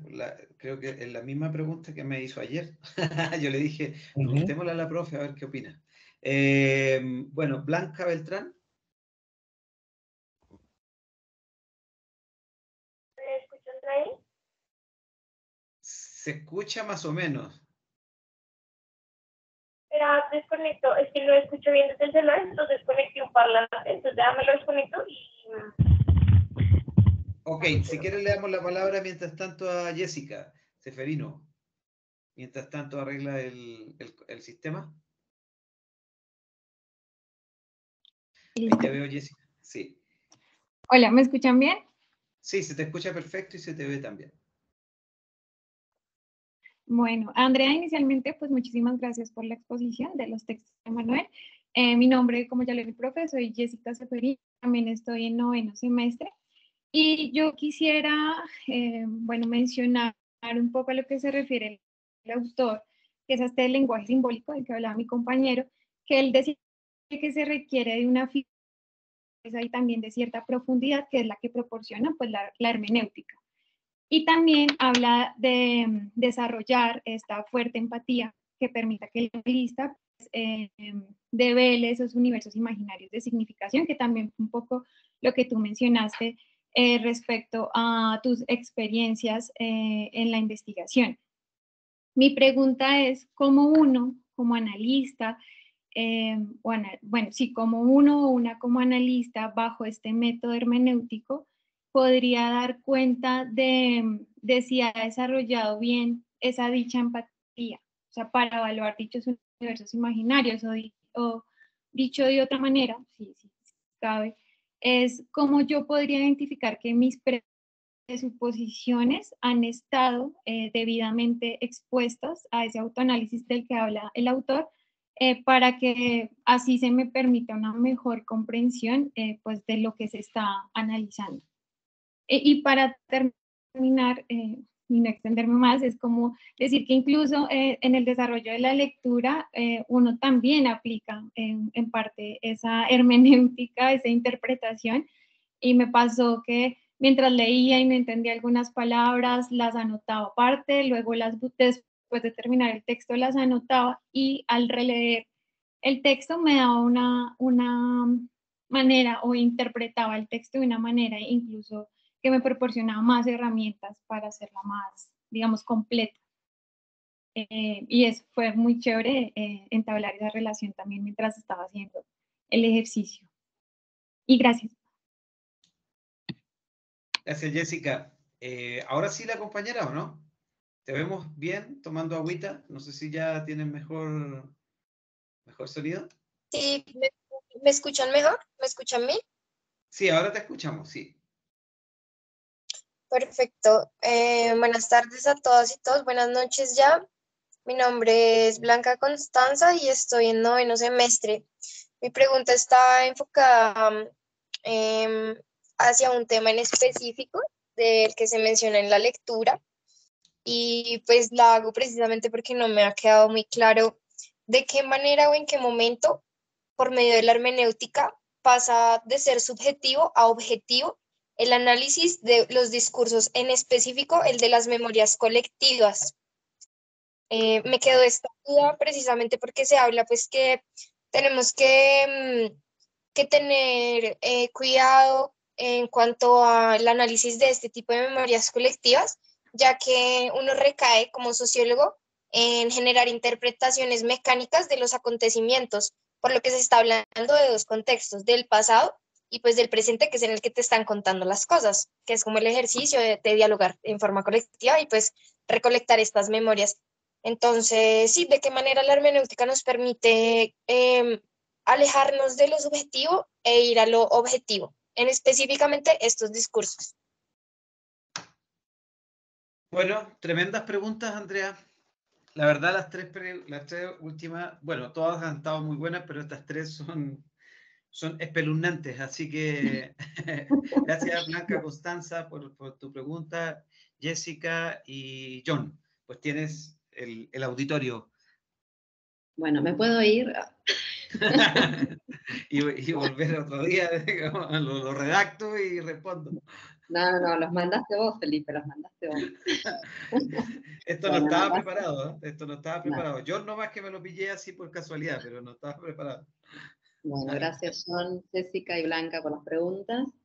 Intentaré responder, pero como dice Manuel, nada clausura, nada termina. Bueno, el lenguaje simbólico, pero empiezo por la primera pregunta de John, bueno, ¿cómo manejar a través de la hermenéutica el lenguaje simbólico? Esa es más o menos tu pregunta. Yo ahí enseguida vuelvo a esto primero que mencioné hoy al iniciar la clase, cuando hablábamos del aspecto de la comunicabilidad, ¿no? Que es el elemento que a nosotros, investigadores e investigadoras, nos permite acceder a la realidad social. O sea, la manera que tenemos, el elemento con el cual contamos para para acceder a conocer la realidad social y a intentar acercarnos a una cierta objetividad, después voy al tema de la objetividad, es a través del elemento comunicante del ser humano, ¿no? El ser humano per se tiene esa capacidad y esa capacidad comunicante a través del lenguaje, a través de distintos lenguajes, a través de la conformación de discursos, a través de la enunciación, a través de la narración. Ahí voy al tema de esto de la memoria, que recién preguntabas, Blanca. Entonces, en ese lenguaje, en ese elemento pasible de ser comunicado, en esa construcción de lenguaje pasible de ser comunicada, prevalece un elemento simbólico. ¿Qué quiere decir esto? Que hay un elemento, y ahí está toda la discusión, por ejemplo, de lo que son los imaginarios. Prevalece el elemento simbólico, quiere decir que prevalece esa característica que también tenemos los seres humanos de ser seres imaginantes, seres capaces de crear no solamente materialidades, o sea, de crear no solamente aquellos elementos que nos van a permitir la supervivencia, pensando, ¿no?, en la historia del desarrollo del ser humano, ¿no?, en aquellos elementos como el fuego, como la invención de la rueda, como la invención de cada una de las herramientas que al ser humano le van a permitir, con la tecnología, la supervivencia como especie en el mundo. Además de esa capacidad de construir materialidades para la supervivencia, el ser humano tiene la capacidad imaginante, es decir, la capacidad de simbolizar esos elementos. Entonces, ahí se me ocurre responderte con lo que es un elemento arbitrario, o sea, ¿por qué un árbol se llama árbol? Creo que ese ejemplo también lo da Saussure, lo dan los lingüistas. ¿Qué hace que yo denomine mesa a una mesa y por qué hoy día yo no tengo que ver una mesa para hacerme o graficarme en mi mente que es una mesa en todas las formas posibles que puede tener una mesa? Entonces, ese elemento comunicante del ser humano se vincula no solamente con esa capacidad que tiene de construir materialidades y de desarrollar tecnologías para que le permiten su permanencia, ¿no?, en este mundo, sino que tiene una capacidad imaginante que le permite, por ejemplo, crear arte, crear elementos que no son necesarios, o sea, ese ejemplo también lo veíamos en algunas clases. Uno puede decir, yo no necesito del arte para vivir. Está bien, hay personas que necesitan el arte porque si no, no pueden vivir, pero ¿yo qué necesito para vivir? Bueno, comida, aire, un lugar que me cobije, animales que no me apresen y me engullan. Pero bueno, entonces, ese lenguaje simbólico, ese elemento que porque tenemos una capacidad de razonar, pero también una capacidad de crear, no solo desde lo racional, sino desde esa capacidad creativa, ¿no?, que nos permite inventar de manera arbitraria, por ejemplo, nombres, y denominar a las cosas. Bueno, se me ocurre explicarte que esto sería lo que es el lenguaje simbólico. Ahora, la pregunta tuya es cómo manejar ese lenguaje simbólico a través de la hermenéutica. Bueno, eso me lleva a las demás preguntas, ¿no? Esta pregunta, ¿no?, de cómo logro, por ejemplo, objetivar subjetividades. ¿Por qué? Porque el elemento imaginante, el lenguaje simbólico, las palabras, yo podría estar hablando ahora, en vez de con este lenguaje, con un lenguaje poético, por ejemplo. Y también, si nosotros fuéramos, yo sé que en este grupo debe haber muchas personas que leen y trabajan sobre la literatura, lo podría entender más o menos, pero alguna idea me podría hacer a partir de lo que escuche. Entonces la pregunta es, ¿de qué manera, desde una metodología hermenéutica, yo puedo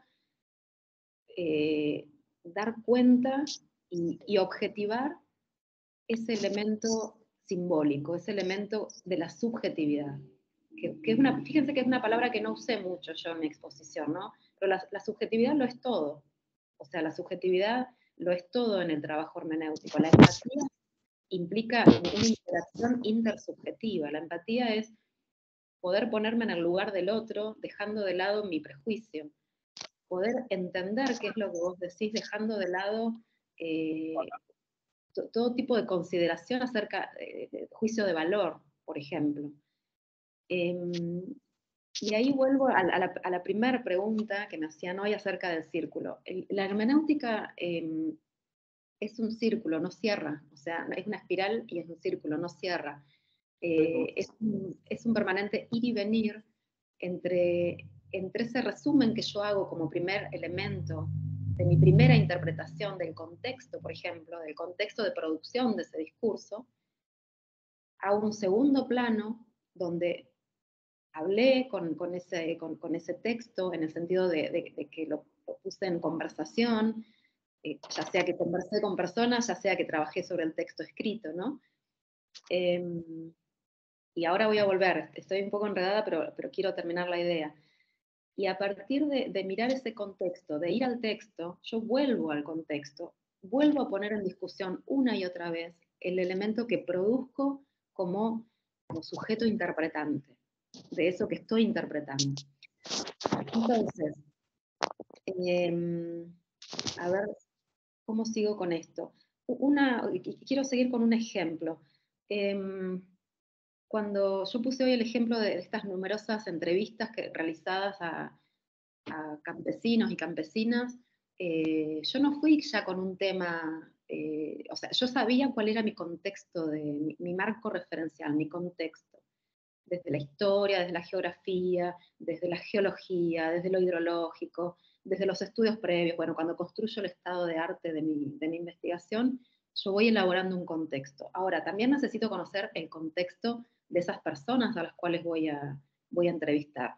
Y puedo ir a trabajar historias de vida, por ejemplo, que no era mi objetivo, sino que mi objetivo era conocer sus imaginarios sociales sobre ese lugar que tenía agua y ya no tiene agua. Ahí trabajé con la memoria. Ahí voy a tu pregunta, Blanca. Yo les hice muchas preguntas y les hice muchas preguntas acerca de cómo había sido vivir antes con agua, porque muchos de mis entrevistados tienen 70, 80 años. Son personas que vivieron en un lugar húmedo, en un lugar que tenía agua. Entonces ahí la recurrencia a la memoria, ¿no? A sus recuerdos, a la memoria, para ver de qué manera ellos y ellas resignificaban en el presente esos recuerdos, esa memoria. Y por supuesto, contrastar esas memorias con relatos que yo tenía de documentación encontrada en otros textos, ¿no? Y por último, bueno, ¿qué es lo que yo voy a analizar y de qué manera cómo voy a objetivar todo ese estudio de mis subjetividades, ¿no? Yo trabajo sobre un cúmulo de lenguaje en base a relatos, en base a testimonios, en base a discursos que me están representando una subjetividad. Bueno, buscando las regularidades. Ahí está la creatividad del investigador, la investigadora, buscando los temas que se reiteran, buscando los subtemas que derivan de esos temas, buscándole la quinta pata al gato, como se dice, ¿no? Leyendo entre líneas. Ahí el trabajo de la periodista me sirvió muchísimo, ¿no? Poniendo en duda. Siempre hay que poner en duda como investigadores, siempre hay que poner en duda.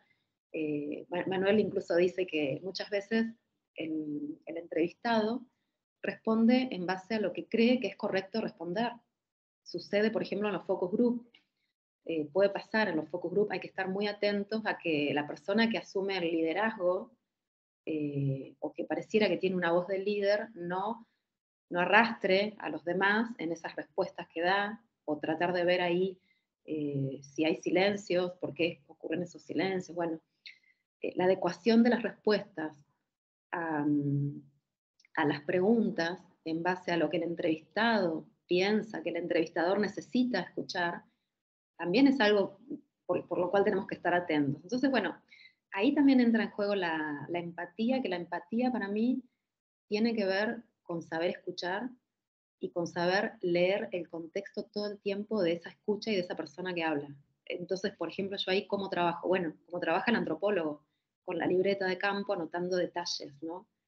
No sé, se emocionó, se cayó, habló muchísimo de X tema. Por ejemplo, mis entrevistados hablaron muchísimo de temas que yo no les preguntaba.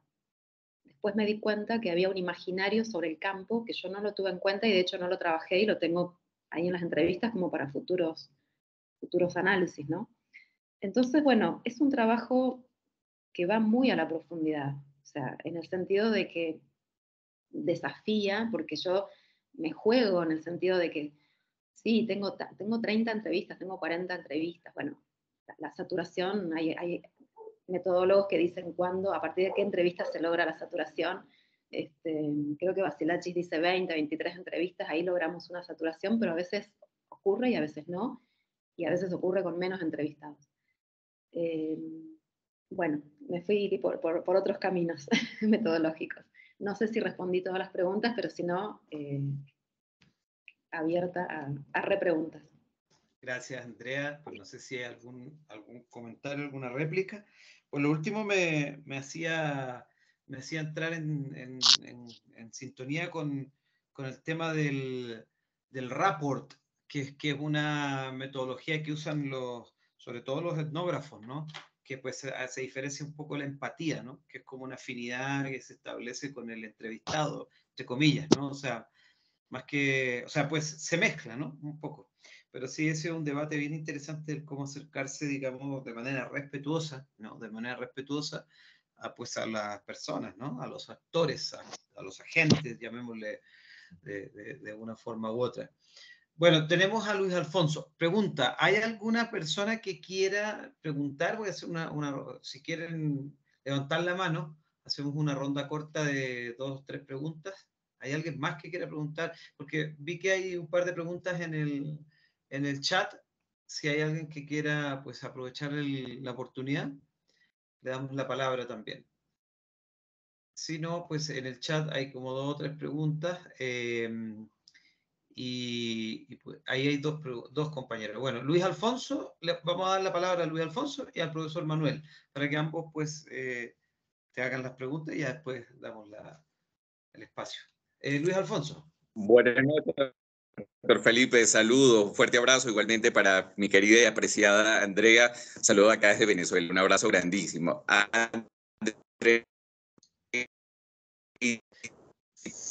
Se nos está cortando, se nos está cortando, Luis Alfonso, no sé. La siguiente pregunta. No, Luis Alfonso, no se escucha. No se... Originada en la hermenéutica bíblica y en la hermenéutica jurídica. Bueno, Luis Alfonso, es que se cortó. Escuchamos entrecortado casi. Lo último que alcanzamos a agarrar fue hermenéutica jurídica y algo más, pero no se entendió bien. Ok, pregunto de nuevo. Ahora sí. La mirada hermenéutica para interpretar el discurso de los imaginarios, el doctor Antonio Baeza, interdisciplinario o transdisciplinario. ¿Por qué? Porque él rompe con esa estructura lineal que trae la hermenéutica desde la hermenéutica.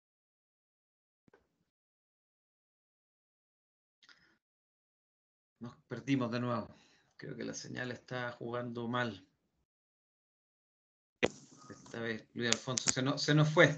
Si quieres, pues redáctanos un poquito el comentario. Mientras tanto, le damos la palabra al profesor Manuel. No sé si el profesor está por ahí, que vi que levantó la mano. No, gracias, doctor Felipe, muchas gracias, muy amable. Sí se me oye, ¿verdad? Sí, se le escucha bien. Bueno, está bien, estoy de suerte entonces.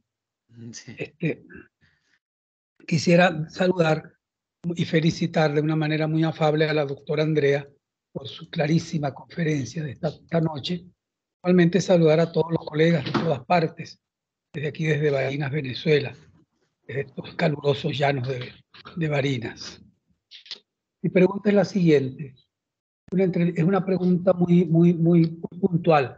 ¿Cómo captaría, cómo sugiere el autor Carlos Baeza, ¿no? Perdón, se llama él.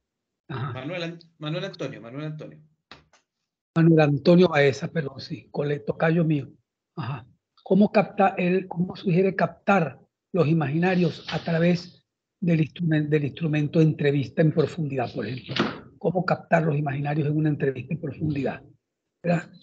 Y la otra es una pregunta también que quisiera hacerle aquí a la doctora Andrea, es sobre que esta relación que establece el autor entre hermenéutica e imaginarios, pero como dos perspectivas. Eso no me quedó muy claro, esa relación que establece como si fueran dos perspectivas opcionales, ¿no? Me parece que no es opcional, yo creo que más bien siempre la hermenéutica y el imaginario y hermenéutica son indispensables. Pero bueno, quisiera ver cómo, de nuevo, cómo responde él a esa cuestión, cómo lo enfoca él ese asunto. Gracias. Gracias, profesor Manuel. Ahí había un colega, Marco Aurelio. A ver si Marco Aurelio...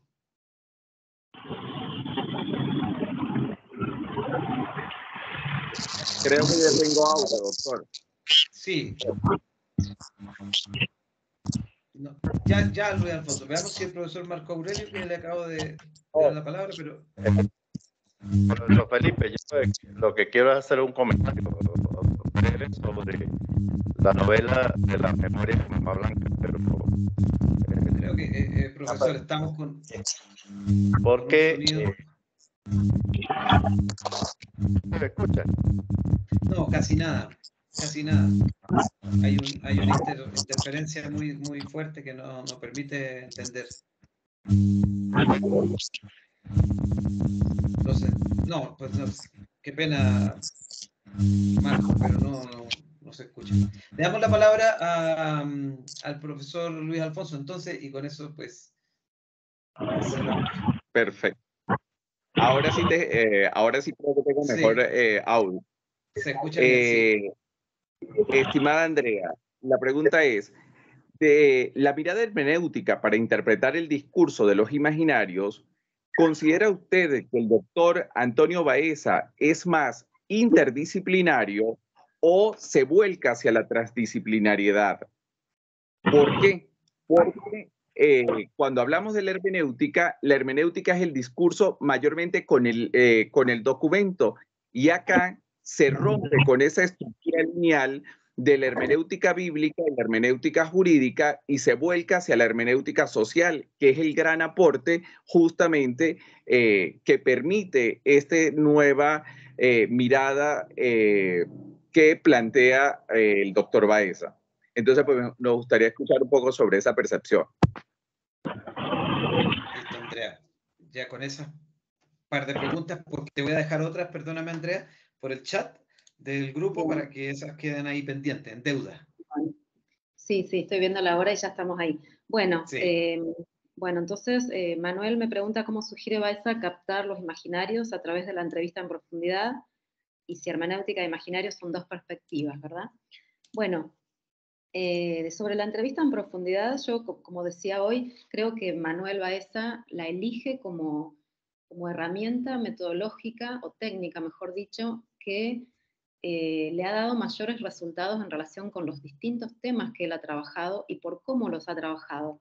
Hoy también aludí a que él hizo muchas investigaciones con antropólogos, con la antropóloga Andrea Aravena, y el trabajo de campo, nomás partiendo desde su tesis, se basó en cerca de 40 entrevistas en las cuales él trabajó por qué las personas, por qué distintas personas y distintos colectivos adherían a creencias religiosas, ¿no? Estoy diciéndolo muy a grosso modo, no es exactamente así, pero bueno, la entrevista en profundidad, ¿cómo sugiere Manuel captar los imaginarios a través de esa herramienta? En principio, él diferencia lo que es una entrevista estructurada o semiestructurada de una entrevista en profundidad, porque él dice que todas las entrevistas, cuando son cara a cara y con trabajo de campo, deben ser en profundidad. Eso no quiere decir que no vayamos con una pauta, una grilla de entrevistas, porque nosotros somos los investigadores, las investigadoras somos los que sabemos qué queremos conocer, qué queremos preguntar. Para un primer abordaje siempre necesitamos tener una pauta de entrevistas y de hecho las hacemos. Pero en la conversación, en el cara a cara con esa persona o con ese grupo de personas, empiezan a abrirse otros temas, empiezan a desarrollarse otros temas y la entrevista se va corriendo de esa grilla, se va ampliando, va cambiando. Y acuérdense que el trabajo investigativo, yo realizo una entrevista, la transcribo, hay técnicas también de transcripción de esas entrevistas donde yo puedo agregar esas pausas, esas notas que voy tomando en el momento que realizo la entrevista, y que conviene ir haciéndolo paulatinamente. De hecho, nosotros como docentes les recomendamos a los chicos no dejen la transcripción para el final, porque entonces me voy a perder elementos que pueda sumar a las sucesivas entrevistas en profundidad. Bueno, el estudio de los imaginarios lo que hace es tratar de entender una manera de comprender la realidad social. El imaginario social yo lo puedo llegar a tipificar, ahí me tomo de los estudios o de los análisis que Manuel hace sobre Schutz, habla de las tipificaciones, es decir, habla de cómo, por ejemplo, a través del resultado de esas entrevistas en profundidad, yo puedo decir que existe un imaginario del agua dominante vinculado al despojo. Eso fue una de las partes de mi tema. ¿Por qué hay un imaginario social sobre la mujer vinculado en La Pampa? Por ejemplo, una estudiante que está participando del curso está trabajando conmigo como tesista la cuestión del abolicionismo, ¿no? como manera de movilizarse el movimiento feminista, ¿no? Entonces, ¿qué me lleva a mí a decir que hay un imaginario dominante, hay un imaginario legitimado, o hay imaginarios diversos de cierto aspecto a través de esas entrevistas? Bueno, porque yo en esa transcripción y en esa interpretación hermenéutica, lo que voy a hacer es ver regularidades, voy a ver diferencias, voy a ver correlaciones, voy a hacer lo que Manuel denomina a través de una malla temática y subtemática, voy a poder codificar esas respuestas. Y de hecho, bueno, yo creo que, no sé, si ustedes quieren, yo en otro momento les muestro cómo hice esa codificación de mi trabajo, ¿no? Cómo fue que elaboré mi malla temática. Lo había pensado para esta charla, pero era demasiado, se iba a extender demasiado. Empiezo a encontrar elementos comunes, elementos divergentes de las respuestas de los entrevistados. Entonces es un trabajo de armado y de desarmado, ¿no? de ir y venir, de permanecer en ese círculo hermenéutico de interpretar esa subjetividad que me está de alguna manera contando a través del lenguaje mi objeto, ¿no? mi objeto de análisis, mis entrevistados, y que me está dando respuestas, sobre mi objeto de análisis, y mi propia interpretación, que también mi interpretación, mi interpretación está también mi subjetividad. Y por supuesto, bueno, todo a través de ese rigor. Bueno, no sé si lo respondí, pero yo te sugiero, Manuel, leer el texto de metodología, lo voy a pasar a través del grupo, para que, o escríbanme al mail y yo se los comparto, porque uno de esos trabajos de metodología explica cómo Manuel prefiere en el análisis de entrevista lo que él llama la entrevista temática y no la entrevista por entrevista, ¿no? Hace ahí una distinción. Y respecto, Luis Alfonso, gracias, siempre acá presente. Yo no, a ver, espera que anoté, ¿dónde anoté tu pregunta? No la anoté por completa. Me hablas de la interdisciplina, o si se vuelca a la transdisciplina, no me acuerdo cómo era al final de la pregunta porque no la anoté. Estaba muy metida en pensar la primera. Que si usted considera que el doctor Baeza se queda en el campo interdisciplinario o se vuelca realmente a la transdisciplinariedad con esta nueva manera de hacer hermenéutica social, rompiendo con ese esquema lineal de la hermenéutica bíblica y la hermenéutica jurídica. Sí, absolutamente la segunda opción. O sea, lo de Manuel yo creo que es una búsqueda que va a la par de esta construcción teórica de qué son los imaginarios. Y ahí, perdona Manuel, pero no te respondí, que me preguntaba si hermenéutica e imaginario son dos perspectivas, ¿no? me acuerdo que lo tuve como discusión con mi director de tesis, Gustavo Cimadevila. Yo ponía metodología hermenéutica y él me ponía perspectiva, ¿no? Me decía, es una perspectiva, no es una metodología. Es una perspectiva que adopta herramientas de otras metodologías y que adopta herramientas de trabajo diversas que utilizan un montón de otras metodologías. Observación participante, entrevista en profundidad, focus group. Incluso Manuel no descarta esas otras herramientas, ¿no? Yo creo que Manuel lo que hace es un recorrido histórico por este afán que él tiene de seguir leyendo desde la filosofía, ¿no? Él también tiene una formación filosófica fuerte, incluso él dice que se orienta siempre más hacia los filósofos alemanes y no hacia los franceses, si bien recibió una educación desde Francia, ¿no? En este afán, digamos, de su análisis desde esos autores filosóficos, yo creo que él hace una búsqueda a través de la hermenéutica para darle una herramienta metodológica a la teoría de imaginarios sociales. Entonces creo que la respuesta es esa, ¿no? Más lo segundo que lo primero. Ya estoy afónica. No. Andrea, yo creo que ha sido una sesión sin parar, una maratón, porque no has parado realmente, o sea, no has parado más que pues para escuchar las preguntas y eso ha sido muy poquito. Entonces llevamos realmente, yo diría que 1 hora y media de escucharte y de disfrutar pues de todas estas perspectivas que nos abres y que nos presentas pues a partir del capítulo de Manuel Antonio, y que quedan pues muchas inquietudes que iremos transmitiéndote o irán apareciendo también a lo largo del curso en los distintos espacios que nos quedan, ¿no? Las distintas sesiones, que son varias más. Así que, pues, Andrea, gracias por tu tiempo. Sabemos que estás a puertas de un gran viaje a España, a reunirte allá con Enrique Carretero y con toda la gente que está en Bilbao, con todo los Celso Sánchez Captequí, que se yo, José Cheveriaín. Sabemos que vas a hacer un viaje de estancia postdoctoral, así que te deseamos lo mejor en ese viaje, lo mejor que nos cuentes, que nos mandes alguna fotito cuando estés en Santiago de Compostela, junto allí con Enrique Carretero y cuando hagas ese viaje tan lindo, ¿no? Entonces, pues agradecerte de verdad, agradecer a los compañeros y compañeras por las preguntas, por sus comentarios, por todo lo que pusieron en el chat. Y pues seguimos, ¿no? Seguimos, son las 8 para ser cumplidos como hemos venido siendo. Quedan como 100 personas todavía conectadas, así que estamos muy bien. Pues ya se han ido retirando algunos, pero seguimos los que estamos ahí al pie del cañón.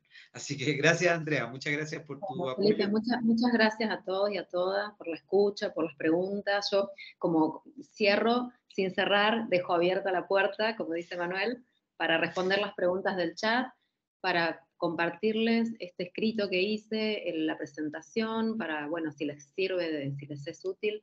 El trabajo de metodología de Manuel yo creo que es muy útil, siempre la metodología viene bien, los manualcitos de metodología vienen bien.